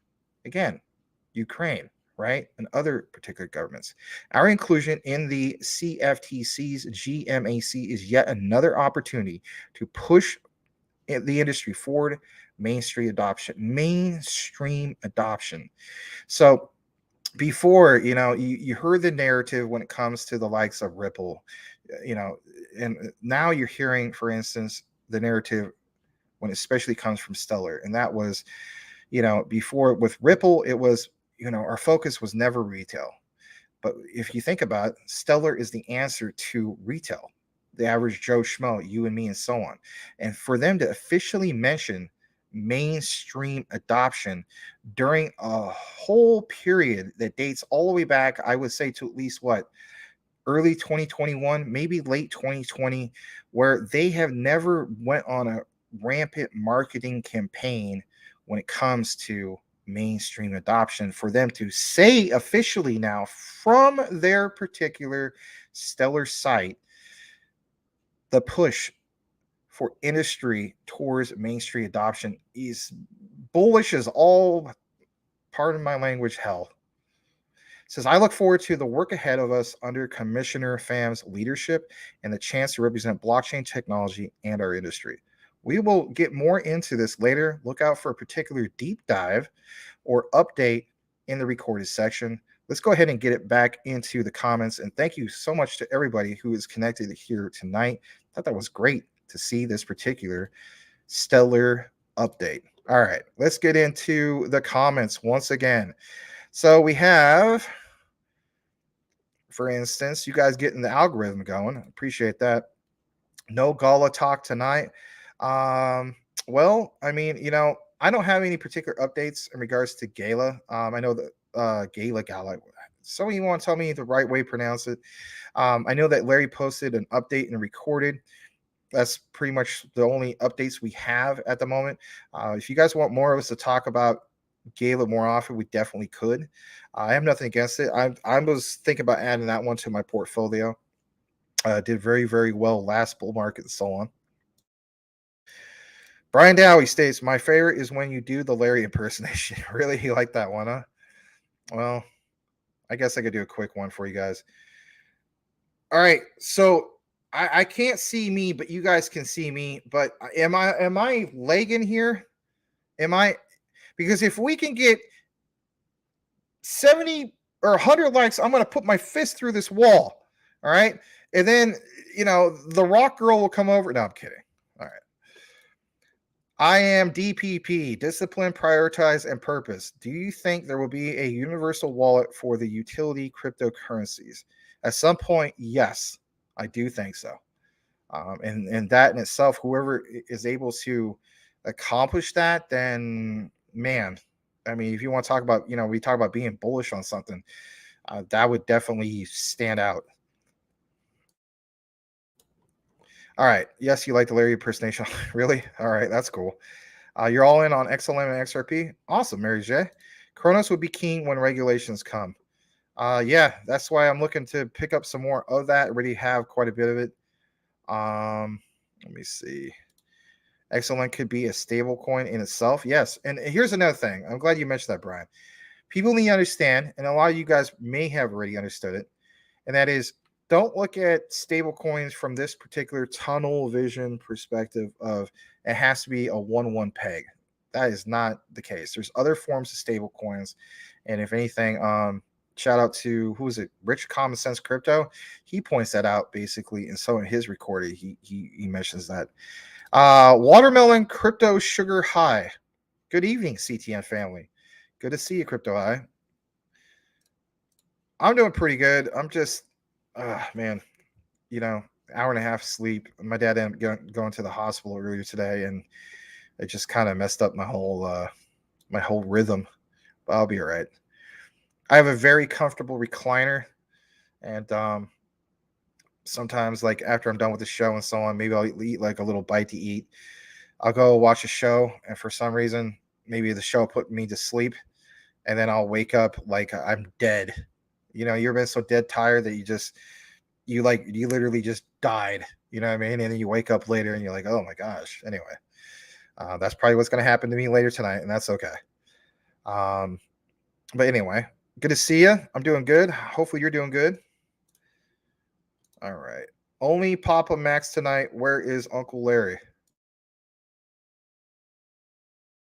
Well, Uncle Larry is having some, in my opinion, video card issues. He needs to have a dedicated video card, and if he needs one, I got a spare one. I can ship to him, and it's not like it's too shabby. But then again, it might not fit his computer. I never thought about that. It might be too big. It's a 1070 GTX. I have a 1080 GTX in this. Yes, I want a 4090 GTX, but even those are way too big. Anyway. All right, let's go further down into it. Brian, I could tell you look at my wallet. That's a good point. Max dropping the knowledge. Thank you very much. In your opinion, I guess my opinion, which industries might benefit most by adopting a blockchain technology? Where do I start? I did a quant video. Let me show you guys some of this stuff, because I realize there's some people who only watch the live, but you don't ever watch our particular recorded content. And I'll state this. I put, and also Larry, we both put a lot of effort into some of this recorded. So let me actually just pull it up real quick. Crypto Talk Now. Here we go. And if anything, I just want to show this real quick. It's kind of like giving us our own plug, but it's worth it, right? So the people come from the recorded, and then people that go to the live, and then there's also people that do vice versa, and then there's just people just do live only, right? And that's, you gotta do what you gotta do. I understand that. I'm not saying anything bad about that. But check this out for yourself. So here is obviously the recorded section. Just go to videos, right? Here's what I want to point out. All right, when we do a video, here's a perfect example. All right, so I do a deep dive. I want to show you this specifically. This will answer some of your questions. So where the heck is it? Right here, global supply chain management. It's me dressed up as a a longshoreman. Global supply chain management, market size expected to reach 60 billion by 2030, right? It says quant solving supply chain problems. So when I get a question like yours, which is a good question, right? In your opinion, which industries might benefit the most by adopting blockchain and technology? Well, that is just one of many different examples. Believe it or not, supply chain. As you know, we have a huge problem in this country when it comes to supply chain. How does the likes of quant solve these particular problems with logistics and so on, right? So how do you take blockchain technology and apply that to solving some of these real world issues? That, again, is just one perfect example of these particular, industries adopting blockchain. In that particular deep dive video, it outlines these specific companies, industries, and so on. Highly advise taking a look into it. And it doesn't just stop there, but I just wanted to point that out. Let's go further down. The utility run starts March 20th, 5 p.m. Eastern. Be out on the lookout for maybe a particular new thumbnails or series, I guess you could say, that says, instead of preparing for November, preparing for March. Remember when we used to do that? Yes. And today's thumbnail basically says, preparing for the utility run, right? That's why we have some of those particular coins listed there, right? Quant, XRP, XLM, XDC, ALBT, LCX, HBAR. There's obviously other ones, right? I will state this. I want to show you guys something real quick. And that is, shout out to Mentellect, who originally, I think, showed me this without him even realizing it. Yes, I do follow you on Twitter, Mentellect, but I want to show you guys this. So if anything, hopefully, I gotta share a different way. Let me share this the right way. I apologize. Here we go. All right, so we obviously just saw Bone earlier. So if anything, oh man, that's not the way to pull it up. I apologize. Let me pull it up on Google real quick. Quantum Financial System CMC. That's what you're going to type in on Google. And then if anything, it takes you to CMC on like the 5th or 6th link. Here it is. I got it right now this time. I got it. Here it is. So if you type in, sorry, let me have a quick drink.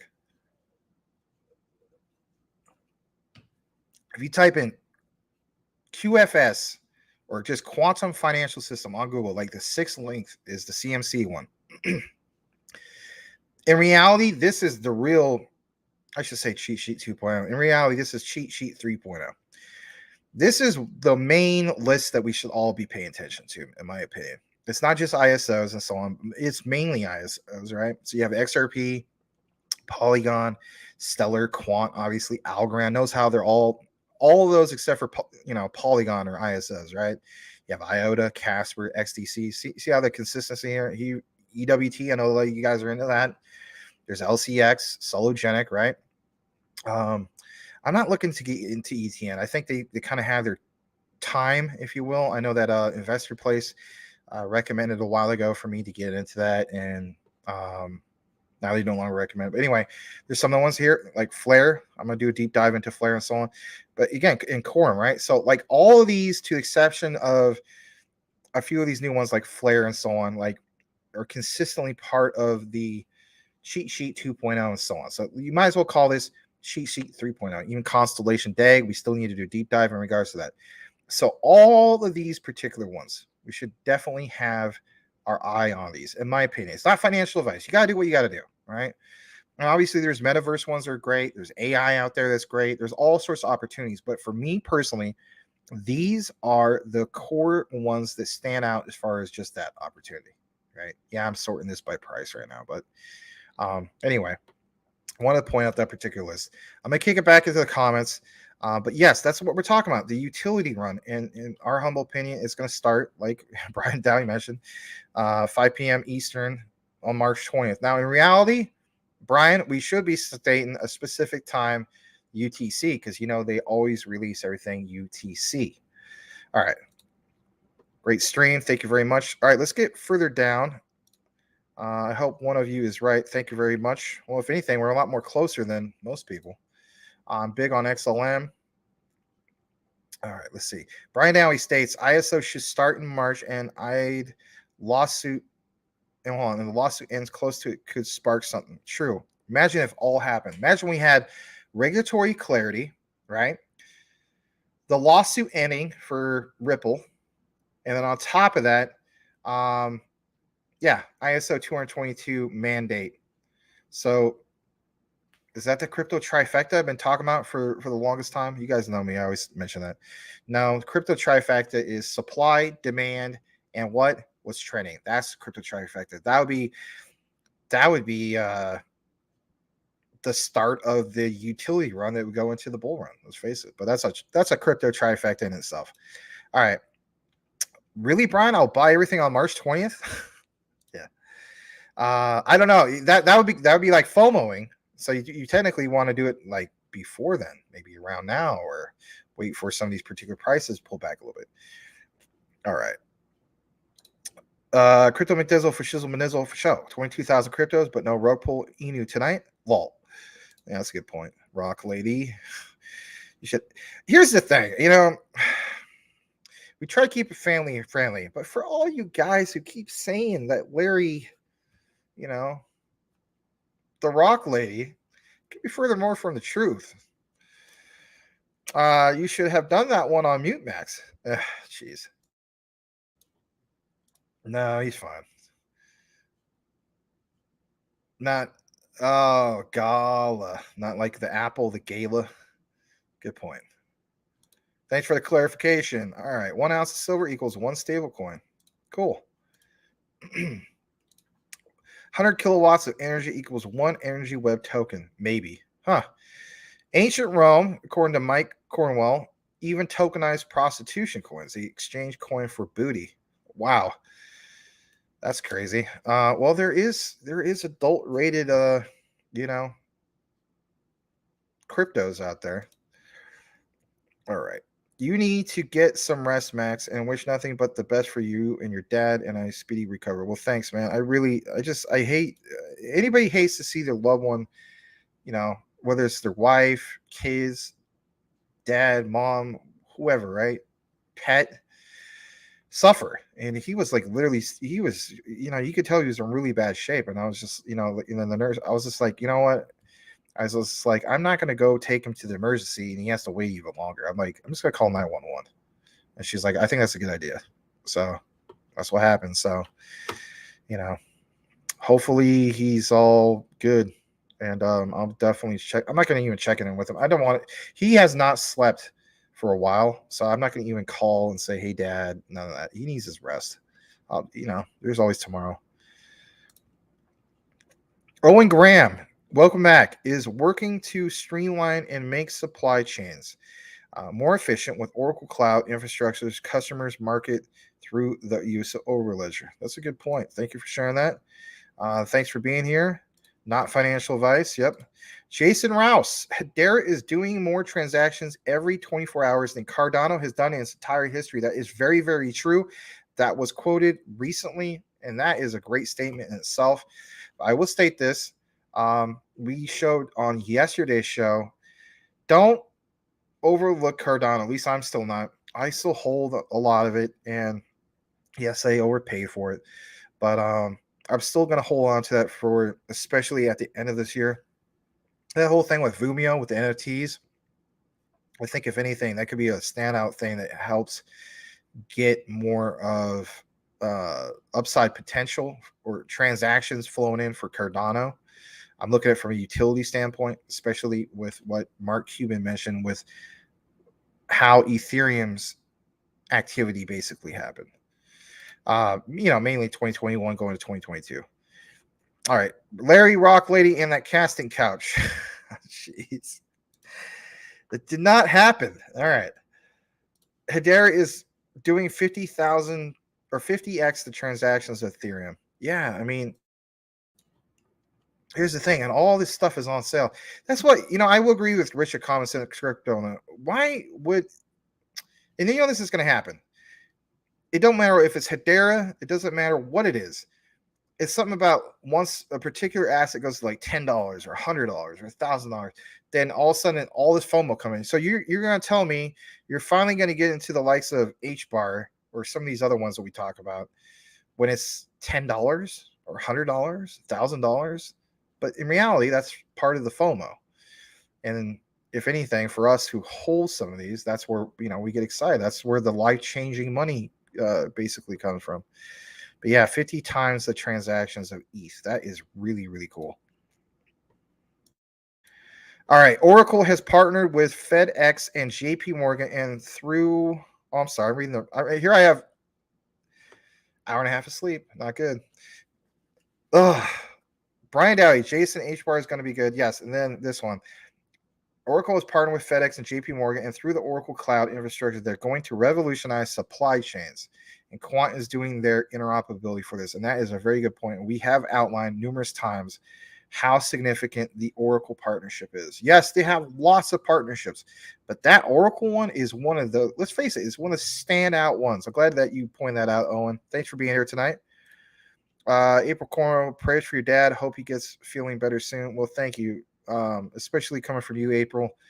I know that you've dealt with a lot of, passing with your loved ones. Nobody should have to go through as much of what you went through with, that bad news that you guys shared. That's horrible. I'm so sorry. But thank you, April. It means a lot, really. Glenn Allen, what's your thoughts on Bull Run Life BRL token? I need to look more into that. I know that Michael, aka Crypto Lounge, covers that quite a bit. It is on my list to take more of a deeper dive into it and so on. But I'll look more into that. And I'm not just stating that. I have it on my particular research list. All right. In fact, let me just double check. I'm pretty sure it's on this particular list. Maybe I have it on a different one. Yeah, I have it on this list. Okay. And if anything, if that got deleted, I'll just remember, hey, Michael's part of, he's always promoting that and so on. But hold on a second, Crypto Puppet, before I get back to you. Glenn Allen, I want to welcome you.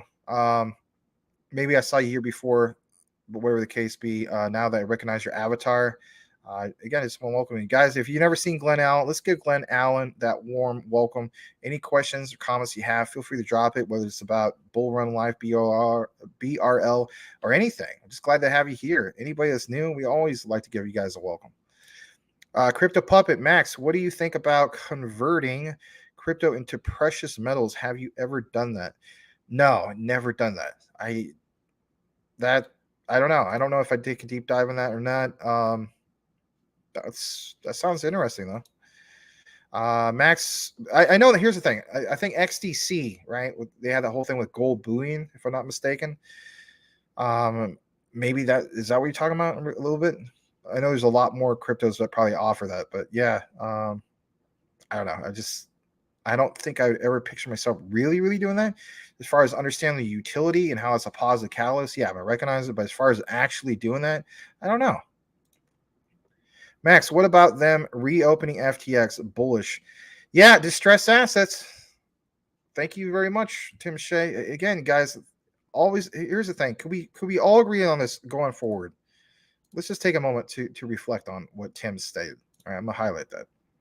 So, me personally, am I going to use the FT exchange again? I shouldn't even say again. I never used it. I've dodged so many. I feel like Neo from the Matrix when it comes to crypto winter, and a lot of you guys, right? So, first this, technically, well, there's probably other ones, right? So, depending on how far we go back, some of you guys are way old schooler than I am when it comes to your crypto journey. So, let's say this is you. You dodged Mount Gox. Whoa, man, this way. Then, for instance, 2022, you dodged, for instance, Terra Luna, right? that whole thing. You're just dodging everything. Then Celsius this way, VGX, watch out for that, right? I mean, think about all that, right? All sorts of different networks and exchanges and so on. You're just literally dodging bullets. That's what happened to me. Here's the thing, I had VGX on my phone, right? And I was all ready to go for it, and it seemed like the one to get into. And I was going to buy my SHIB, I believe, on VGX, if I'm not mistaken.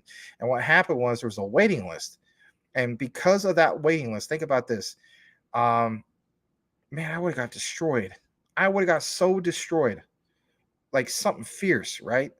Because if anything, if there wasn't a waiting list to get on VGX, then I would have been on VGX. And if anything, I think that's why Chronos or Crypto.com blew up so much, because their platform didn't have that congestion. They didn't have that particular waiting list. And, let's face it, May of 2021 proved that. We talked about this before. But here's the point. Distressed assets. Let's talk about it again just a little bit. So there was so much opportunity when it came to distressed assets. So many different ones. Yeah, we're going to mention VGX, for instance. A lot of you guys from the community got into it. I saw, for instance, a few of you guys, I don't want to say it was Iron Lux Trader, because I know that, for instance, Sean was on the show and he was saying that he liked VGX, and then literally like 2 days later, I imagine he got wrecked. But there was quite a few people who dodged those bulls, but anyway, got into these distressed assets. Luna Classic, obviously, USTC, shout out to Mike Cornwell, that's a distressed asset.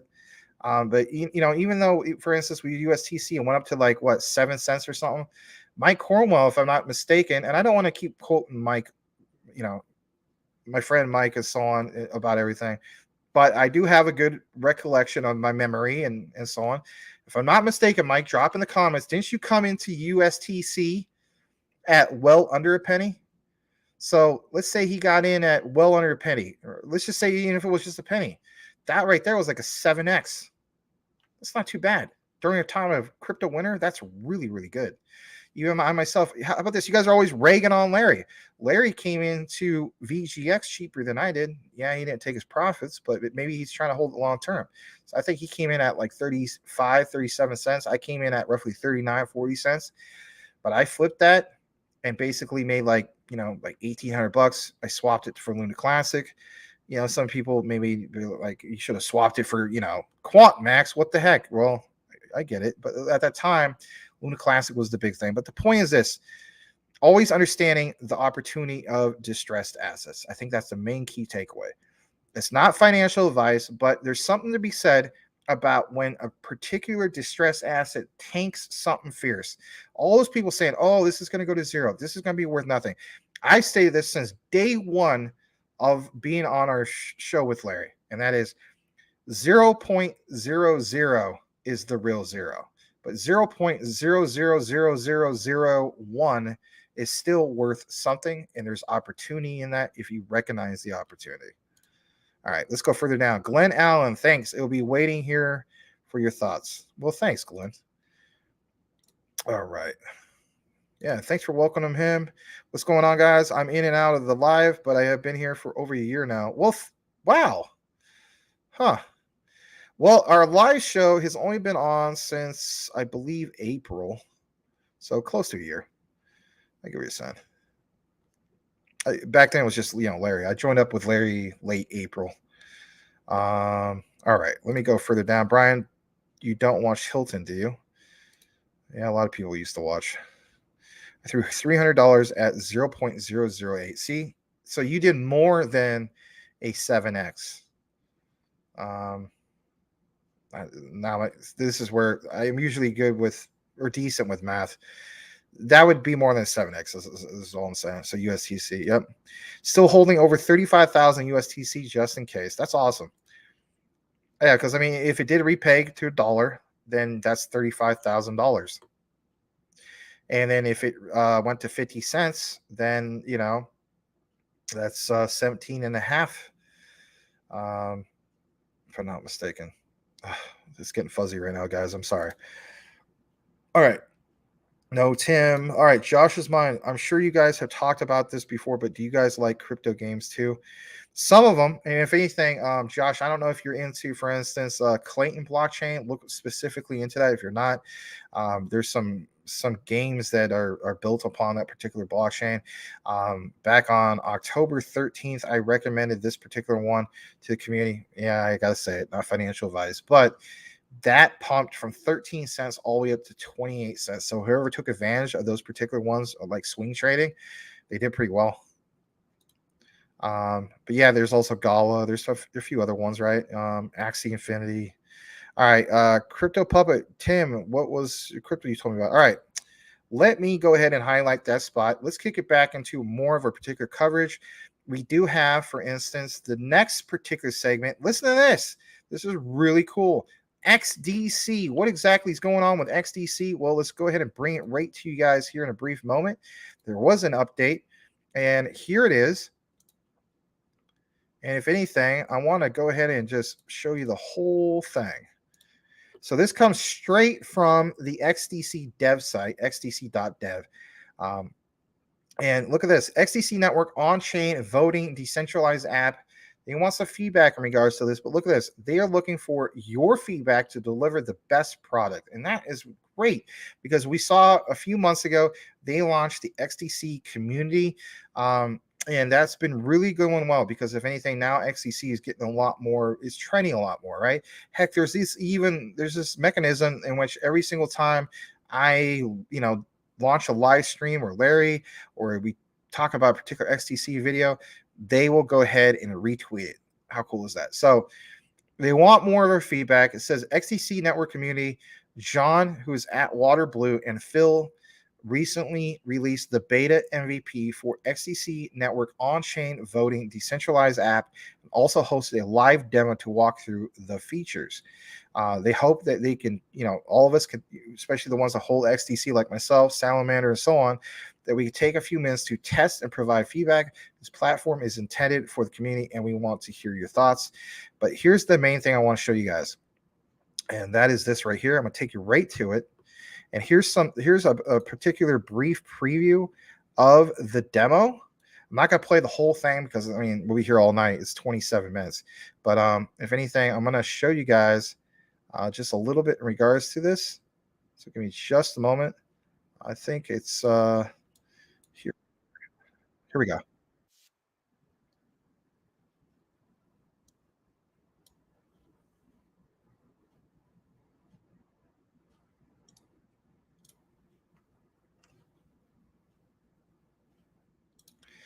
Sorry, I got to share it as a tab. I forgot about that because you won't be able to hear it right.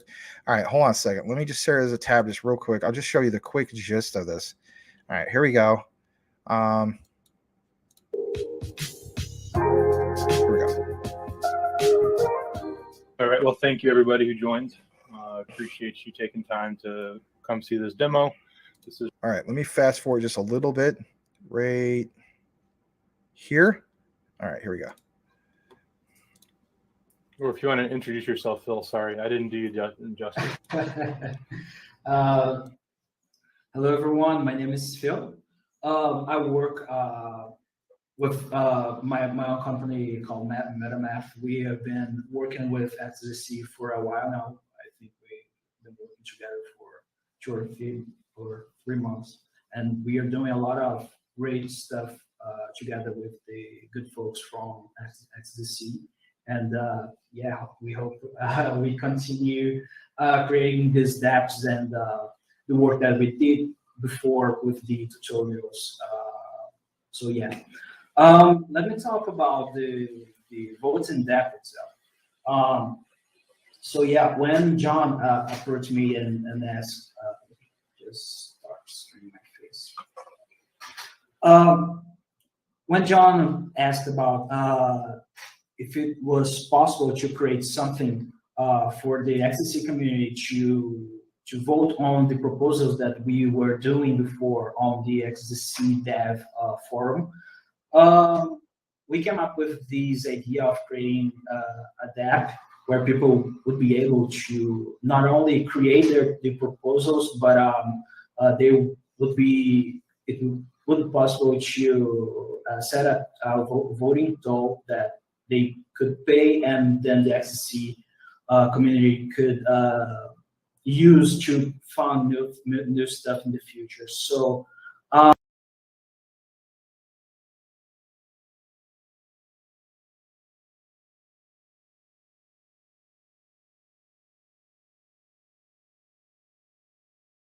sorry.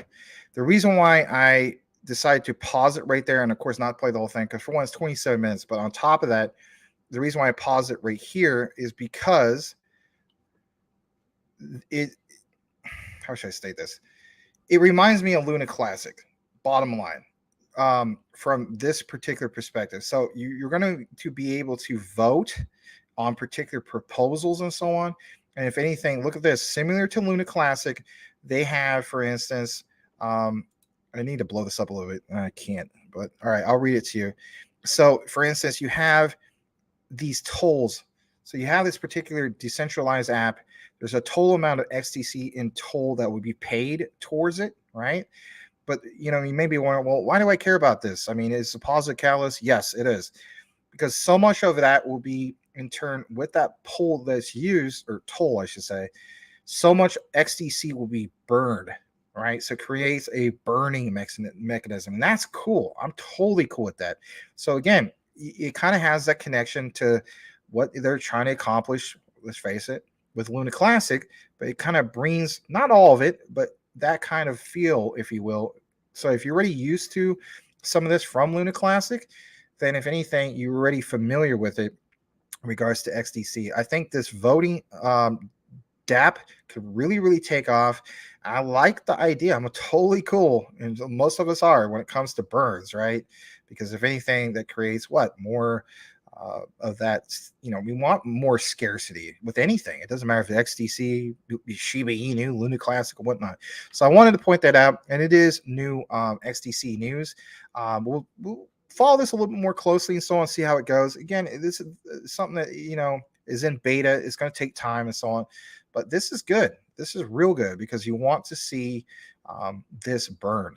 All right, now let's get more further into the comments, and then if anything from there, we have some more particular news coverage for you guys.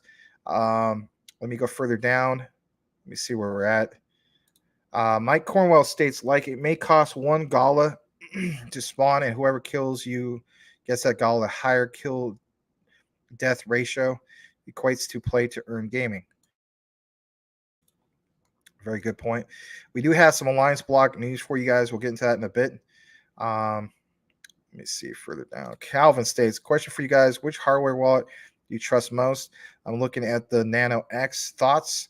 You guys let me know which ones you prefer the most. I know a lot of people like, for instance, not just Nano X, but Ledger Nano S. Brian now uses Ledger. Only one I have, so not sure if it's the best, safe in his opinion. Yeah, it was just briefly. Sorry about that. And Watson C's on XDC. What's the C's? Okay. All right. Let's kick it into the next part of our particular coverage. And it is a little bit more in regards to XDC. So let's go ahead and get into that. And if anything, look at this. This is really cool. I mean, I'm not just stating it's cool just to say it, but it is really cool. I saw this earlier and I said, wow, this is two birds with one stone. Yes, two birds with one stone. I'm going to share it in a way you can see it. Here we go. Look at this. This is really cool. Two birds with one stone. ALBT and XDC. Are you kidding me? Look at this. Could it be any easier to make it? It says ISO 222, the World Economic Forum's chosen one, right? Let's blow this up. So it says Alliance Block and XDC to join forces and possibly find common grounds to work together for a possible partnership. Yeah, thank you very much, right? It says, hey, Amine, thank you. Hope the same to you. I know that this particular person in the team was in contact with XDC, but it's a bit slow. Keen to kick it off again. But look at this. This is breaking news. This is a screenshot taken from this. And it talks about, for instance, some of the stuff that you see here. And if anything, I mean, my thing is this: it's not official, but I think we should follow this closer. And if anything, if we do get an official announcement, man, that'd be great to see a particular partnership between those two because it simply makes sense. All right, a little bit more in regards to our coverage. Now, there's this LCX, right? Has some really nice recent pumps. Look at this. It says up 28.66%, but for that 24-hour period, or not 24-hour period, I should say, for the 7-day period, it was up almost 15%. Not too shabby. In regards to that, sitting at 0.08321. We'll double check to see where we're at with the Liechtenstein exchange. Let's go ahead and try to pull it up right now. I'm gonna type it in right now. LCX. Let's see how we're doing. Yep, looks like that's the case. I actually went a little bit further up. We're up at 15.5%. Volume is up 69%. That makes sense. Come on, I mean, yeah, Monty Metzger, CEO of LCX. He's at Davos. He's being interviewed. He's talking about his book. Banking. Was it banking on blockchain? I forgot the exact quote, but anyway, it's nice to see this. They have a confirmed market cap again, according to CMC. So don't get me wrong. 68,590,547, and we do see that. For instance, the other day or earlier today, this is a big increase. It went from roughly 7.6, so it's a little over 7 cents, now approaching 9 cents. So for swing traders, not too shabby. I'm not looking to swing trade LCX. I'll just be honest. LCX is a long-term hold for me. I'm looking at it from the perspective of if I get 25% of what Binance is worth, that'd be huge in itself, right? Right. All right. Let's kick it into a little bit more in regards to our LCX coverage. And speaking of which, we're talking about, for instance, Monty Metzger of LCX, right? So it says, I got a feeling that soon we will be seeing LCX become the first ever global blockchain bank. You guys have been talking about this since before last summer. Shout out to Mike Cornwell, maybe even Cool Cat Crypto. I don't know. Maybe Tim Shea, some of the other guys, Brian Dowie. I don't know. But I know quite a few guys were mentioning this for a while now, right? That, hey, Max, you got to look into LCX because it's going to be a bank. Well, how about this? The first ever global blockchain bank? Wow. All right. So right from Monty Metzger, look at this. Try to blow it up. It says in 7 days, well, actually now, right during the World Economic Forum in Davos, he will be releasing his book entitled Blockchain Banking. And, we showed you guys yesterday that particular interview where he's showing specifically that. But I want the main reason why I'm presenting this to you is because I wanted to zoom and give you a nice picture of what this book looks like, right? So it's called The Future of Money and Finance, Blockchain Banking by Monty C.M. Metzger, CEO of LCX Liechtenstein Exchange. Yes, that is pretty cool. So there's a funny joke right here. This guy says, isn't this book just basically the quant white paper? That's pretty funny. All right. Here's another shot of it. I guess this is the back. So this is kind of cool. See the back of it. It says blockchain. Let me requote it. The back of the book, quote, blockchain is not just a technology. It is a groundbreaking concept for decentralized money and finance. Monty Metzger has done something really important, showcasing the business impact of that concept, revealing just how revolutionary it is. In a book that's one part prophecy and future research report, and the future research report, one part documentation and case studies, and one part survival manual. Wow. Internet entrepreneur and thought leader Monty C.M. Metzger showcases the impact of blockchain on finance and money to discover 7 leadership opportunities and straightforward rules for every digital leader. At the same time, he illuminates the new financial order of the Internet of Value, how it challenges and destroys the status quo, but also opens up new areas of innovation. That's cool. His findings are counterintuitive, imaginative, practical, and above all, visionary, giving readers a glimpse of how how everyone and everything from corporations to governments, nations, and individuals must evolve in the blockchain era. Blockchain banking is an astonishing, mind-opening book that, in the end, is not about technology, it's about you. Well, I wouldn't mind reading this book. I wouldn't mind getting this book. Maybe, I don't know. I'm going to see if it's on Amazon. It's been a while since I've ordered a book. I'm more of a guy that likes to just check out books from the library. Hence why we have libraries. I mean, it saves you a lot of money, right? But this might be one I just decide, you know what? I'm going to go ahead and buy it. Or I might wait a little bit, see if somebody has it used and just do it that way. Or maybe I just go to the library. But whatever the case be, this is one I'm going to check out. I'm definitely going to read. So there it is. Really glad to see it zoomed in like that and so on. And I think you guys appreciate it too, since a lot of you guys are into LCX or thinking about adding it to your portfolio. All right, let's kick it back into the comments. And if anything, thank you to all those who are still here. We're 2 hours into the show on this Thursday night. Let's see who else is here. All right. Thanks to Brian for doing research. This guy with this particular name, I'm just going to call you LK. That's what I called you before. I recognized you before. Any ledger device is great. Just guy direct from manufacturer, not from Walmart or Best Buy. Never know if those devices are compromised. That's a good point. Like I wouldn't buy one from eBay, especially if it's used, because, you never know if it has been compromised. You need something factory sealed, to say the least, because you never know. All right. Buy, not guys. Sorry. Yeah. Well, we know what you meant. But welcome, LK. Good to see you back here. I mean, your name comes across as gibberish, and that's okay. But, if you're okay with me calling you LK, then we'll rock with it. Mike Knight Jr. Love the XDC coverage. Well, thank you very much.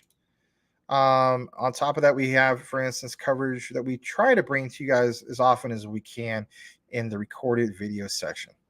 The recent one that we did was regards to Warren Sapp choosing XDC. How cool was that to basically do his NFTs? Crypto McDizzle for Shizzle Manizzle for show. Washer stamped with key phrase words stacked on top of each other, and a bolt and nut ran down the middle to hold them together. Fireproof Nano BC LOL. What the heck? All right. We got 73 likes. Nice. That's really cool. Let me double check some of this real quick. Wow, that is really, really cool. We're at the 74 right now. All right. 8888 Prosperity. Thank you for that, Green Candle Fanatic. Happy to be here from the Bull Run Life family, BRL. Well, thanks, Trey Perez. Just consider changing your avatar to something that speaks more about who you are and what you're about. That way we can quickly identify you. But if you don't want to, that is fine too. We like to, of course, welcome you nonetheless. Guys, if you haven't done so already, welcome Trey Perez. We have a very welcoming community here, and we hope our mission is that you will want to continue to come back for more of Crypto Talk now, because if anything, you like a good community, and we have just that, a very good community, and a community that's been around for a while now. We're I think this coming April will be about 1 year of an actual live stream community with CTN. CTN has been around for over a year. I'm talking about as far as like people active in the comments and so on. But I could be wrong. There's also ones before me with Larry doing the show, so don't quote me on that. So what is everyone buying? Well, for a lot of us, we're getting into or adding more to, for instance, XRP, XLM, obviously Quant. By the way, when it comes to Quant, I want to state this again and again. I won't stop. It's becoming more and more scarce. You have the full circulating supply that's out there.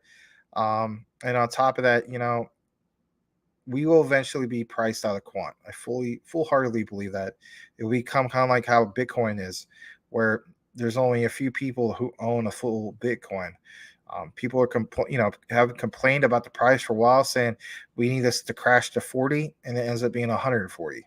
So it is what it is. So yeah, some of those, ALBT, LCX, HBAR, those are the ones that really are standing out right now. Yep. ISO, yep, the ISOs. And also, let's face it, guys, anything that's part of the QFS quantum financial system. That's one of the key things. All right, Casper ALBT lately. Yep, I need to get a position at Casper. I really, really need to. Another one I want to get into is IOTA as well, because I'm looking at like from the where it was, a few years ago on those particular all-time highs. I think IOTA is a sleeper personally. But at the same time, I'm looking at it for the perspective of all the ones I want to get into right now to have a decent position. Last I added it up as $22,000, and I already invested. I reinvested, I should say, towards the beginning of this year, like about 52K, and then I added another 8K into that, so I'm about roughly 60K. And it's just I don't know if I'm willing to do another 20K into some of these. So for me personally, it's like I got to have a real short list, like big time. I really, really have to say, what is my priority? Are there ones in which I'm not going to have an entry point into because I want more, for instance, quant, I want more XRP, I want more XLM, XDC, and so on. And that is my own personal dilemma, if you will. But we all have these particular scenarios, and it's again, kind of like what the thumbnail shows, preparing for the utility run. I'm realizing what ones are going to be the standout ones part of that utility run going forward. And this is why I got into crypto. I got into crypto not because I just wanted to make a few extra bucks. I got into crypto because I have a dream of basically making my own game, my own game development company and so on. And I'm not going to be able to do that just on regular teacher wages, being a school teacher. I need to have something that's going to be that generational wealth to accomplish some of the dreams I need. These utility-driven tokens/coins are my meal ticket to make that happen. And it's not financial advice to you. Please don't sue me. But, that's just how I personally feel about it. And that's why, we like to bring a lot of these to you guys and so on. Part of my own crypto journey was going away from the likes of meme coins and so on to some of these. And I get it. A lot of us are invested in both. But for me personally, I have to put priority on these because I see what's coming here soon. All right. You got your bags of XRP and Gala, sorry. Oh, that's cool. Right on. BRL says Trey Perez. Cody Core is in the house. Good to see you, Cody. Maximum Cody Core. How about this? Is Cody Core invested in Corium? I know that was kind of cheesy, wasn't it? Brian Dowie's just like, oh, Max, what are you doing, dude? All right, Crypto McDizzle for Shizzle. I suggest ALBT, big deal and stupid low market cap. Yeah, that's a good point. All right, let's address misinformation real quick while we're on the subject of ALBT. Let me know if you feel as though this is misinformation. So how about this? We're going to play a little game, just a little brief game. It's called True or False, right? And basically speaking, hold on, let me pull it up. I want to know from the community what you guys think, because I haven't been able to verify this. So, you guys are smart and so on. And it's good to basically address some of these key things. So let me switch my account to CTN and not MaximusCrypto, and let's see if I could pull up some of this. I think it was a quote from Quant Papa earlier today. I'm just trying to pull it up. Hopefully I still have it. Let me see. It was way earlier today. There's a lot of comments that came in earlier today. Man, hopefully I can. If it takes too long, I'll just kick it into something else. But let's see. I think I have it right here. No, I do not. The comment must have left me for whatever reason. Let me just double check one more setting. It's a really good quote. It was in regards to, I think it was in regards to ALBT or Quant or something like that. Man, That really bugs me now. Hopefully I could pull this up. Because this is good. Hold on. It was literally Quant Papa. No, I cannot find it. That is horrible. One last try, and then I'll just kick it back to the show because I need to move on from this.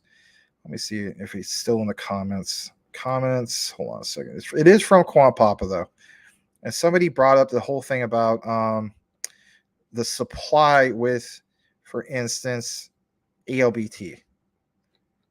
Ah, man. Health for review. That's not it. Published. That's also not it. Dang it all. All right. Well, you know what, guys? I will bring it up on another. I'll try to dig that up and find it on a different one. Maybe some of you guys saw it. I don't know. But whatever the case be, it was a really, really good quote. But for some reason, I just can't seem to pull it up, unfortunately.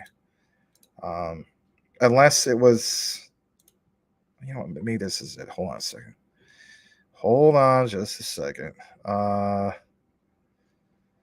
AOBT. Where the heck is this?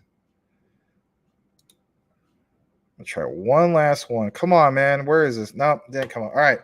I will get that quote later on. I will share that on a different show. It's a great quote. It's regards to the whole thing about the supply with AOBT and so on. All right.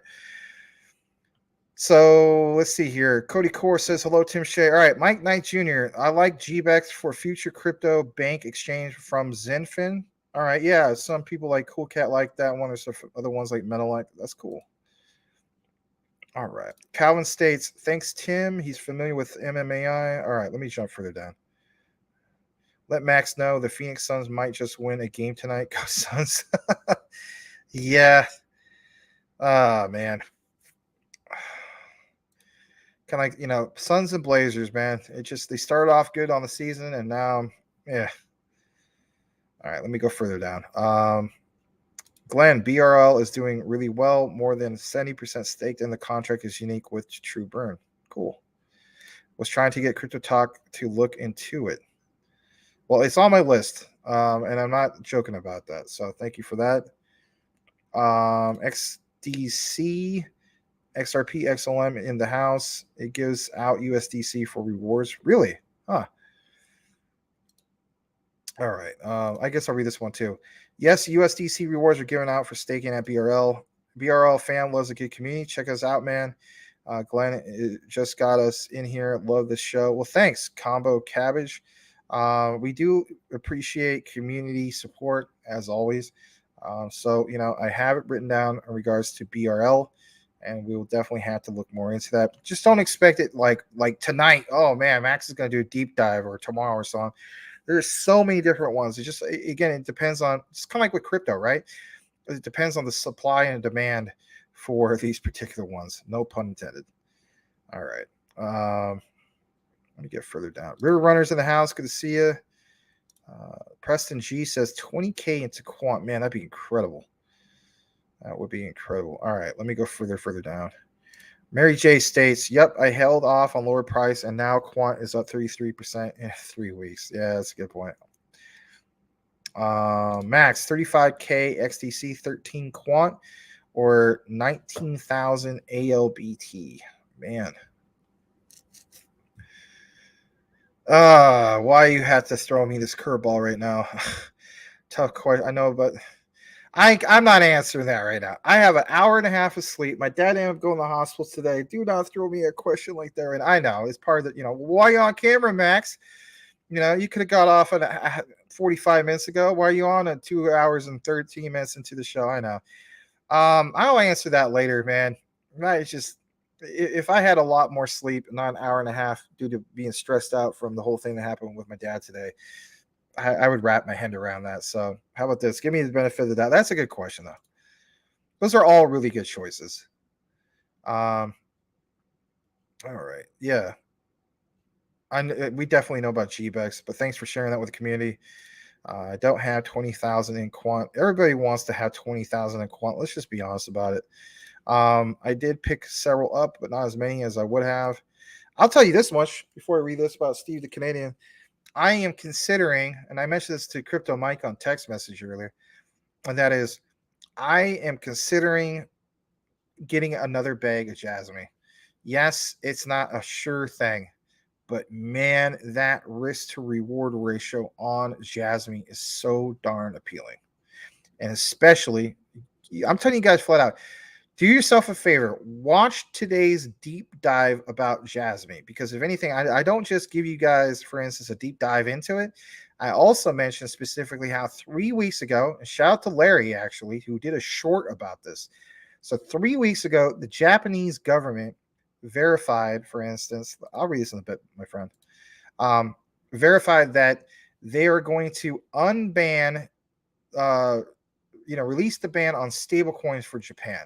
And that's huge because if anything, it's going to create more and more volume. And if they're not going to be so, such a stranglehold on crypto in Japan, who originally, embraced it quite well. Let's face it, they have some strict regulations, kind of like the SEC here. But now that ban's been lifted, and on top of that, Crypto Mike has basically mentioned that 93% of that supply is now in circulation. Combine that also with the current prices of it, it's well under a penny. So it's 0.00 in the fours roughly. I paid 0.006, right? So I paid a little over $600 and I got 100,000 of these. So my attitude is, if I wanted to, I could put I think it's like $981. Don't quote me. Slightly under 1,000.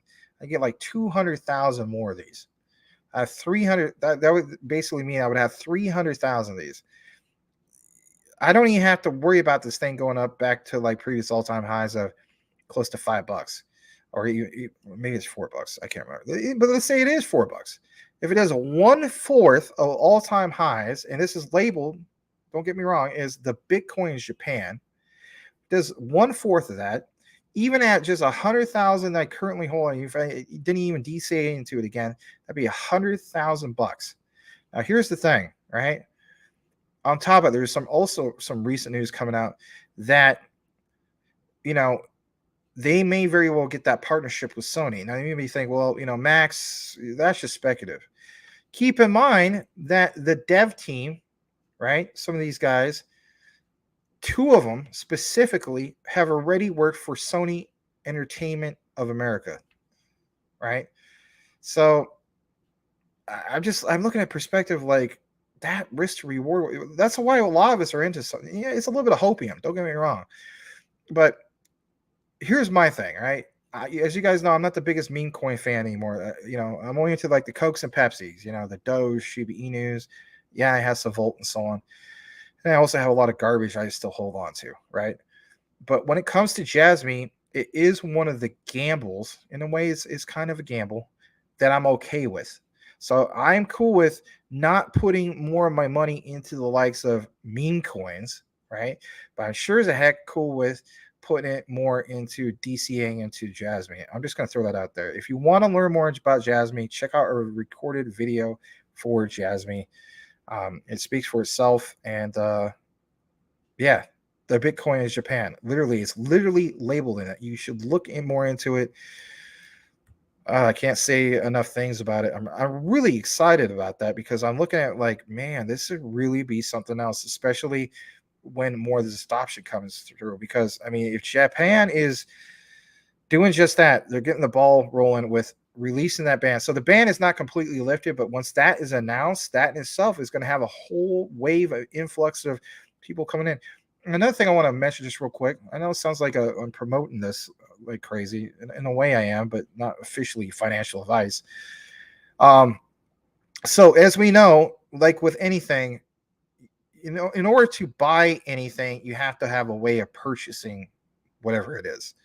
So, yeah, we can go to KuCoin, we can go to some other exchanges and so on and get the likes of, for instance, Jasmine. But for instance, people in Japan can't, right? So here's a perfect way of looking at it. So we talked about Leo X earlier. And with Leo X, one of our community members reported in the comments, I said this at the beginning of the show, he wants to get Leo X really bad, but he's immediately flagged of not being able to purchase it kind of like people who try to purchase, like what Coochie Boy mentioned the other day, can't get XRP off of Bitmart. Same concept. You can't get Leo X off of the Liechtenstein exchange. You can't if you live in the US. So again, Jasmy, if you live in Japan, you can't. Now, but hear me out. So if they lift this particular ban, there's going to be a whole wave of those people coming in. If it's technically the Bitcoin of Japan, which I guess it very well is, that will drive the volume like crazy. We should see thousands of % of volume coming into Jasmy. Like, that's just a given, right? And then on top of that, a new wave of pairings. So for instance, here's a perfect example. As we know, whether you're a fan of USDT or not, and you think it's going to be the next Black Swan moment, Brian Dowie, you have, for instance, pairings. So Jasmy / USDT Tether, Jasmy / USDC, Circle, right? But those are the pairings. You need to have some kind of pairings in order to pay for stuff. Otherwise, it's just not, think about it. I don't need to tell you guys on that. You already know yourself. So when that kicks in, again, that's part of the volume. There's going to be so much more demand for Jasmy. I'm really, really excited about Jasmy. All right, enough about Jasmy. Have you heard of Kudos Max? If so, thoughts? Yes, I have heard of Kudos Max. It goes like this. So basically, you drop like, $1,000 or more of super chats, and you're like, Kudos Max.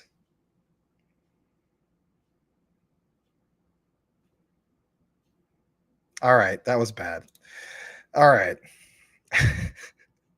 I have not heard of whatever you're talking about. If you're I had to. Come on. I had to. I never heard of Kudos Crypto or whatever it is. I'm sorry. I had to do it. All right. Preston G, I would gain a position in Casper. Hasn't been through a bull run yet. Yes, that's a good point. And there's always those particular ones that do stand out to have potential in just that, a bull run. And how about this? A utility run. So I think, if anything, these ones, Quant, XRP, XLM, those really stand out for me as being stars. Some people say, well, why do you keep including Quant? Because of CBDC connections and so on. My thing is, I want to see utility being used. Yes, they bring in that particular element. So once that utility run kicks in, combine that, for instance, with, we know that a lot of CBDCs will be launching. I should say a lot, but a few will be launching in summer. So I'm looking at it from the perspective of, okay, Quant basically is connected to a lot of this. That makes sense. So after that, we have, for instance, we already had a little bit of a taste of ALBT, a few of these other ones and so on. But when we get like just crazy parabolic action and so on, that, after these top three, if you will, we start seeing, for instance, some of these other ones like Casper, IOTA, so on and so forth, HBAR, you name it, right? All right. Glenn Allen says, Steve the Canadian, what's up? That's good. Crypto Cash is in the house. Welcome back. With the Trump 2024, I'll be back. I can't even say it like Trump. What's your thoughts on DBC, Deep Brain Chain? Looks like a good AI coin that has been around for a while. I don't have any thoughts on that particular one. I'm sorry. I do know about a few different AIs, but not that one. Anybody know about that one? Go ahead and share your thoughts. Let me go further down. Glenn Allen says, okay. You telling me Steve Rocket Crypto is the mastermind behind BRL? Okay, I'm in. Getting a bag. Yeah, he is. All right, let me go further down. I do know that much. That's about the only thing I do know about it. All right. Jasmy is the next tonic. All right. That could be a good thing. I mean, tectonic, technically speaking, we've seen it do at least a 10x, right? Some people put $1,000 into it, 10K. We saw it burn a zero. And I mentioned this a few times that in a bull run, we would see at least burn 1-0, maybe even more. And bull run's not even at the time that happened. That was it 95 to 100% pump. It did burn not just a zero, but maybe even more than that. Pump on the way. Wasn't Jasmine's all-time high about 3? Actually, it was close to 5, if I'm not mistaken. I mean, again, it's CMC reporting this, but it's about 4.99. So there's other outlets. I just, I think CoinGecko showed 4, so I just keep it at 4. Yep, 4.99. Yep. Cool, Tim. Thought it was at least 4. Yeah, so that's my thing. I mean, if it does 1/4, right, that's $1. You have 100,000. I mean, come on, simple math, right? $100,000. Bcrypt, thanks for all your insight, brother. Quant to the mother. You know what moon? Well, thank you. Bcrypt, thank you for the hip hop rhyme. Hip hop till you don't stop. Consider change your avatar to something that speaks more about who you are and what you're about. But then again, you already have a 2 in there, so that's fine. That works. Welcome, Bcrypt, guys. If you haven't seen him before, let's give him a warm welcome. River Runner says, nice, thanks, guys. All right. And Mike Cornwell with the $4.99 super chat. Or wait, that's not a super chat. Wait, why is it highlighted like that? Hold on, let me double check the other page. Yeah, that's weird. It highlights it like a super chat. Huh. Well, that's okay. $4.99 according to Coinbase. Sorry, Mike, my bad. Max, you see Tonic at 4 zeros? Possibly. Don't quote me on that. I think it's possible. The only reason why I'm going to state that is because I'm looking at it from the perspective of ease of access, new investors coming in. So I'm not going to state 4 zeros like anytime soon, but I think when we get, like, for instance, quite a few all-time highs and like insane market cap for the overall crypto market and so on. Think about this. Retail, we always talk about institutional money follow, where the big whales are spending money, especially institutional money, right? But if anything, I think people need to follow where retail money will come in. A new wave of retail investors. You're going to hear all the mainstream news, because the mainstream news only reports on 2 things. Let's face it. Massive crashes, black swan events, and stuff like that. They don't report on utility. They don't report on what the use cases are. Maybe a little bit. They only report on 2 things: massive crashes, black swan events, and then the other thing, Bitcoin is at 69K. Watch out when the bull run happens, because then for anything, people will come and say, oh, now I need to get in. Okay, now you're going to get wrecked because you came in at the top of the mountain, right? Well, let's face it, that's going to happen. Then you're going to have retail FOMO, and they're going to go to whatever source they can go to that has the easiest ease of access. Crypto.com, especially the United States, will stand out as being that platform. Then you have a massive wave of volume coming in. And I look at it from the perspective of it could very well be like another Shiba Inu moment.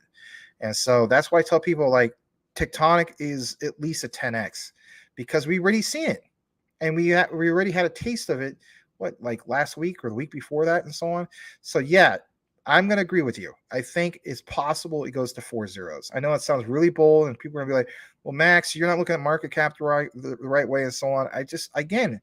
I think I am, because if you think about this, we get a utility run.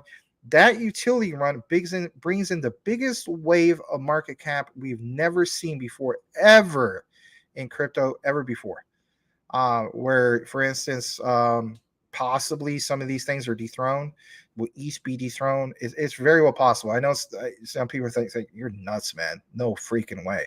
Well, if anything, a lot of these at least leapfrog from the positions that they're at to very well top 10, top 5. It's very well possible. Just because things never happened before doesn't mean it won't. And we've never seen a true utility run ever in the history of crypto. And I think we could very well see it, especially going further into this particular year and so on. So anyway, that is a great question, though. Let me jump down. Yep, Jasmine, easy buy on Coinbase. I believe it's still on KuCoin, though.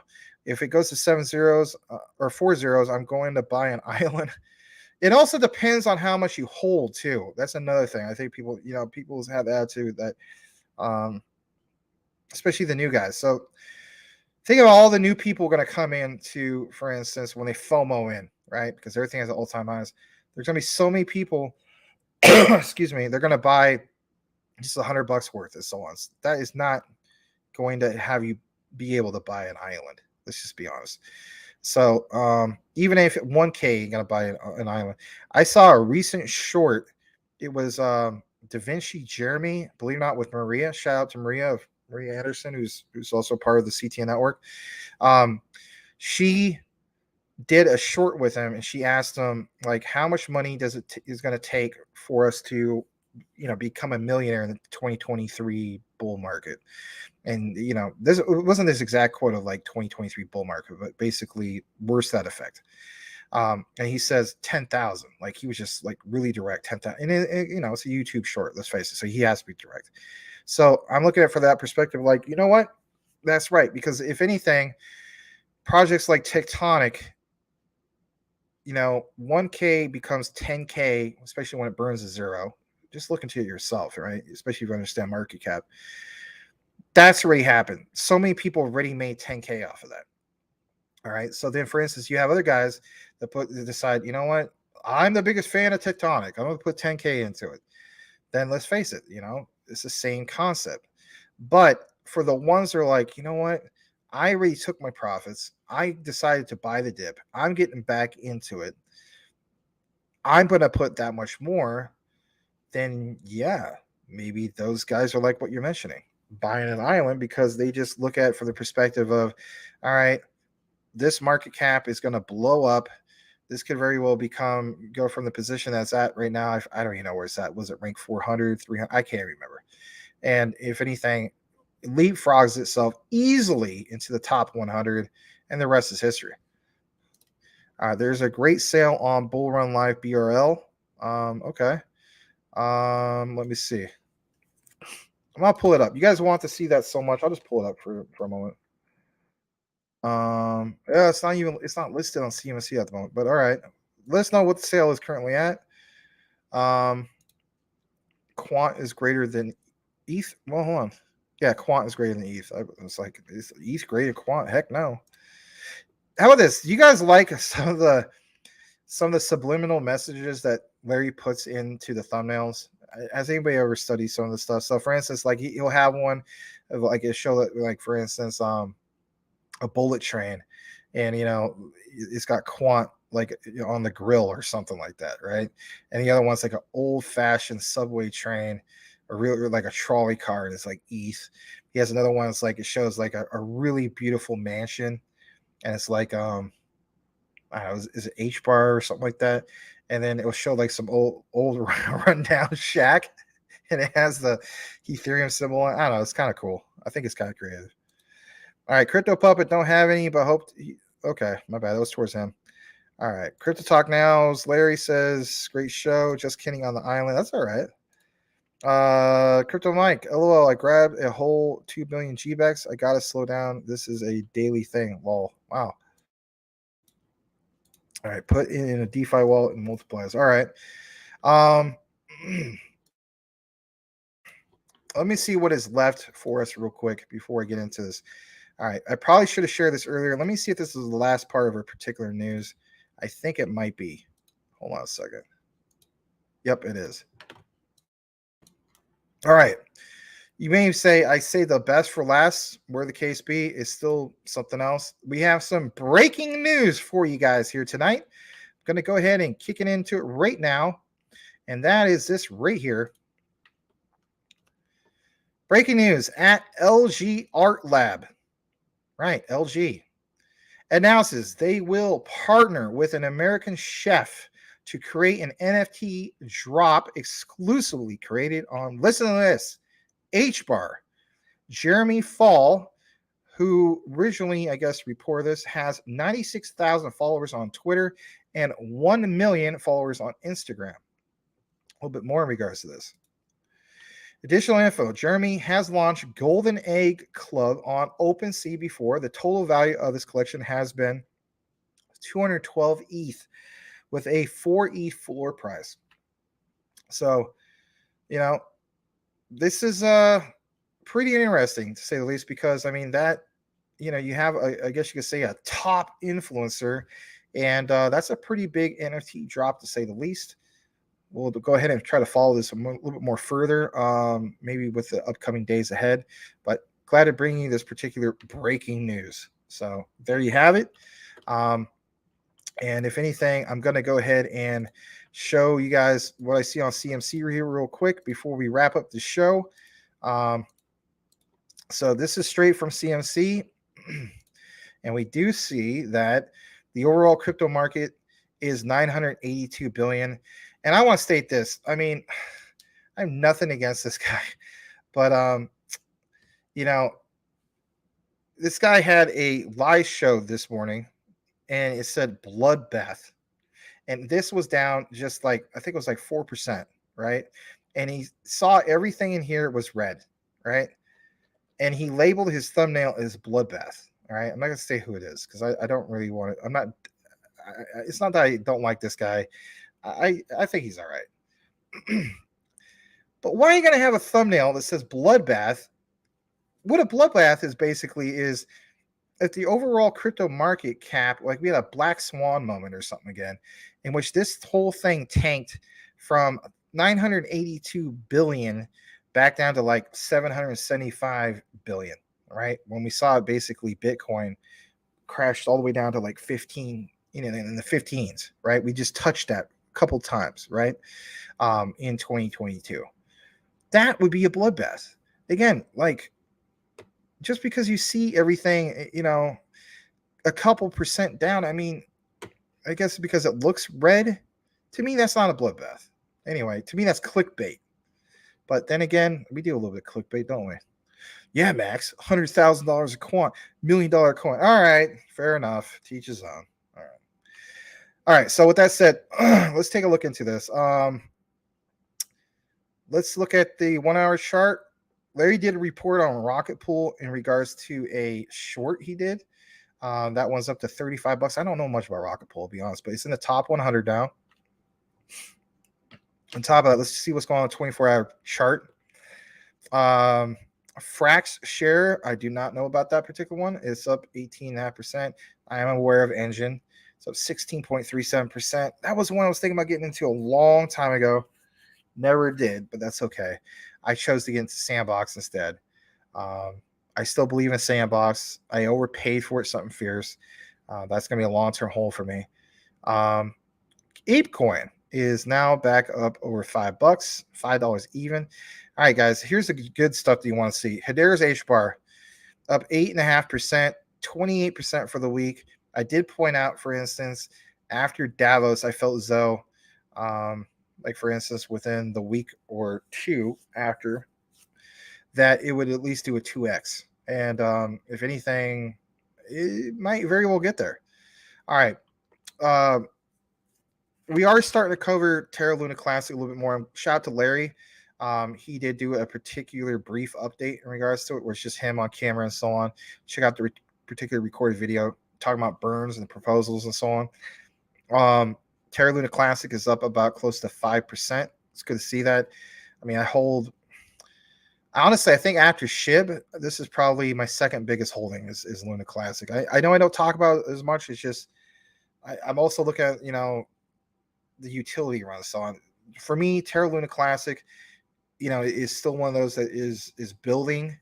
And if anything, that's one of the key things, get the ecosystem building and so on. But I'm also looking at it from the perspective of, I want to put more emphasis on the likes of Quant, some of these other ISOs, because I realize what's happening here soon when it comes to these particular utility coins / tokens, particularly ones part of the QFS quantum financial system / the ones that are part of ISO 222 and so on, right?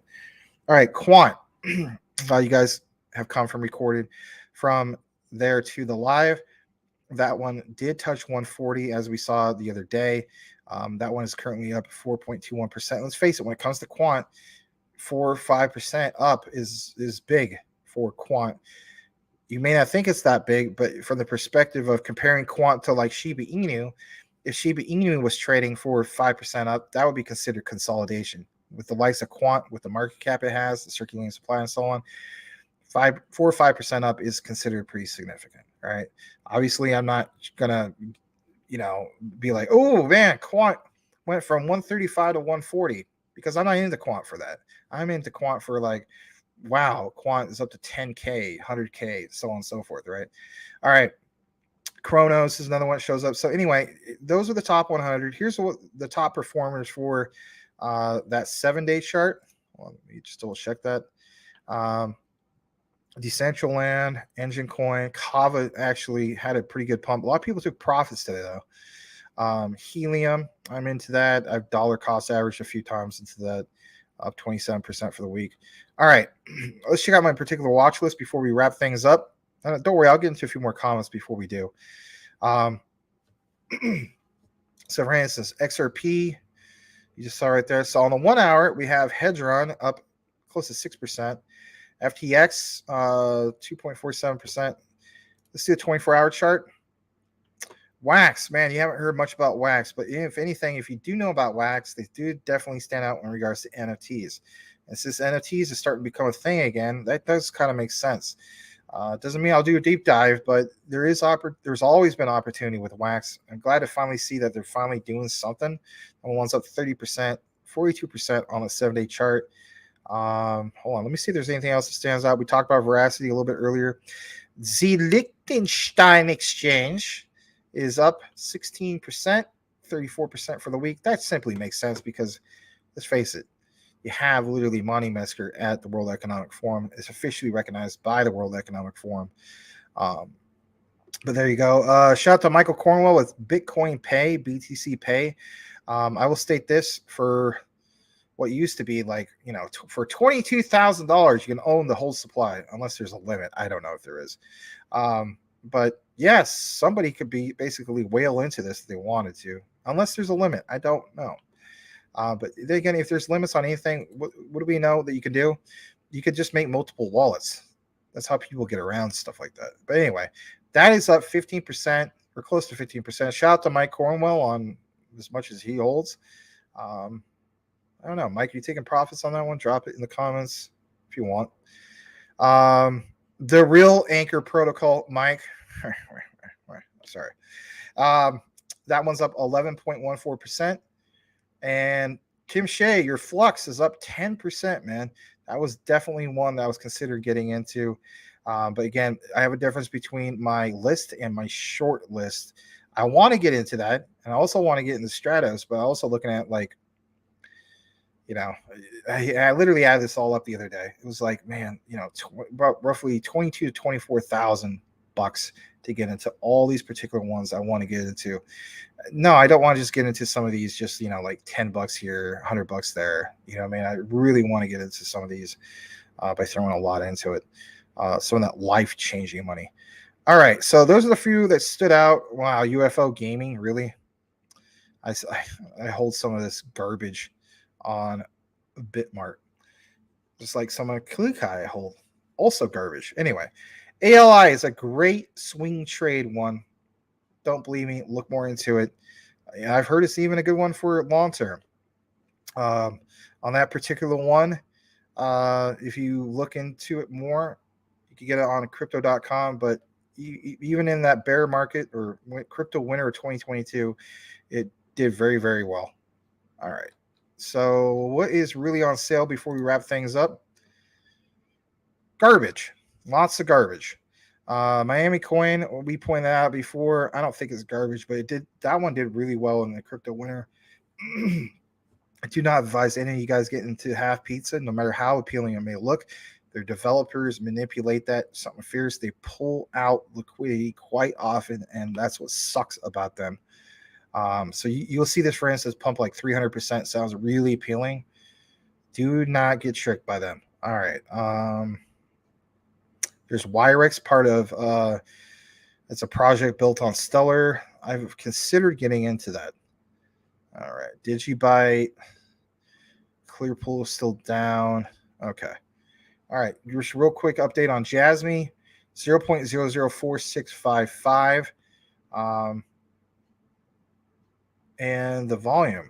All right, let's take a look at real quick. Hold on. So the volume is way down. Everything's way down. Opportunity for me, at least. Maybe for you as well. All right. I'm going to stop the share on that. Kick it back into the comments here briefly. Man, we're 2 hours and 44 minutes into this particular show. My goodness. That's with Max with 1 hour and a half sleep. Not good. All right. McDiz, I have GBEX. Let me go further down. Let me see if there's anything. I would gain a position. It says Preston G and Casper hasn't been through a bull run yet. Don't have no thoughts on that one yet. Maybe I already read that. I don't know. Okay. I did read some of this stuff. Hold on. Get further down. I read that one too. This was a fake super chat. I don't know why it highlights it. Max, you see Tom. Yeah, I already answered all this. Sorry about that, guys. Let me see. Damn, need more H bar. Yeah, I just need to get a position into it. I really believe in H bar. I'm probably going to get it as soon as it stops. There's going to be some kind of a pullback. I mean, some people take profits, but my thing is hopefully it's not going to be like a whole new support line where it's just like, oh, great. Well, maybe I should have like FOMO'd in or something. Technically speaking, 9 times out of 10, you should never FOMO into anything. Genesis just filed for bankruptcy. Yikes. Well, thanks for reporting that. Jeez. We'll probably start off the show tomorrow that way. It just, we're almost 3 hours into it, and I'm just dead tired.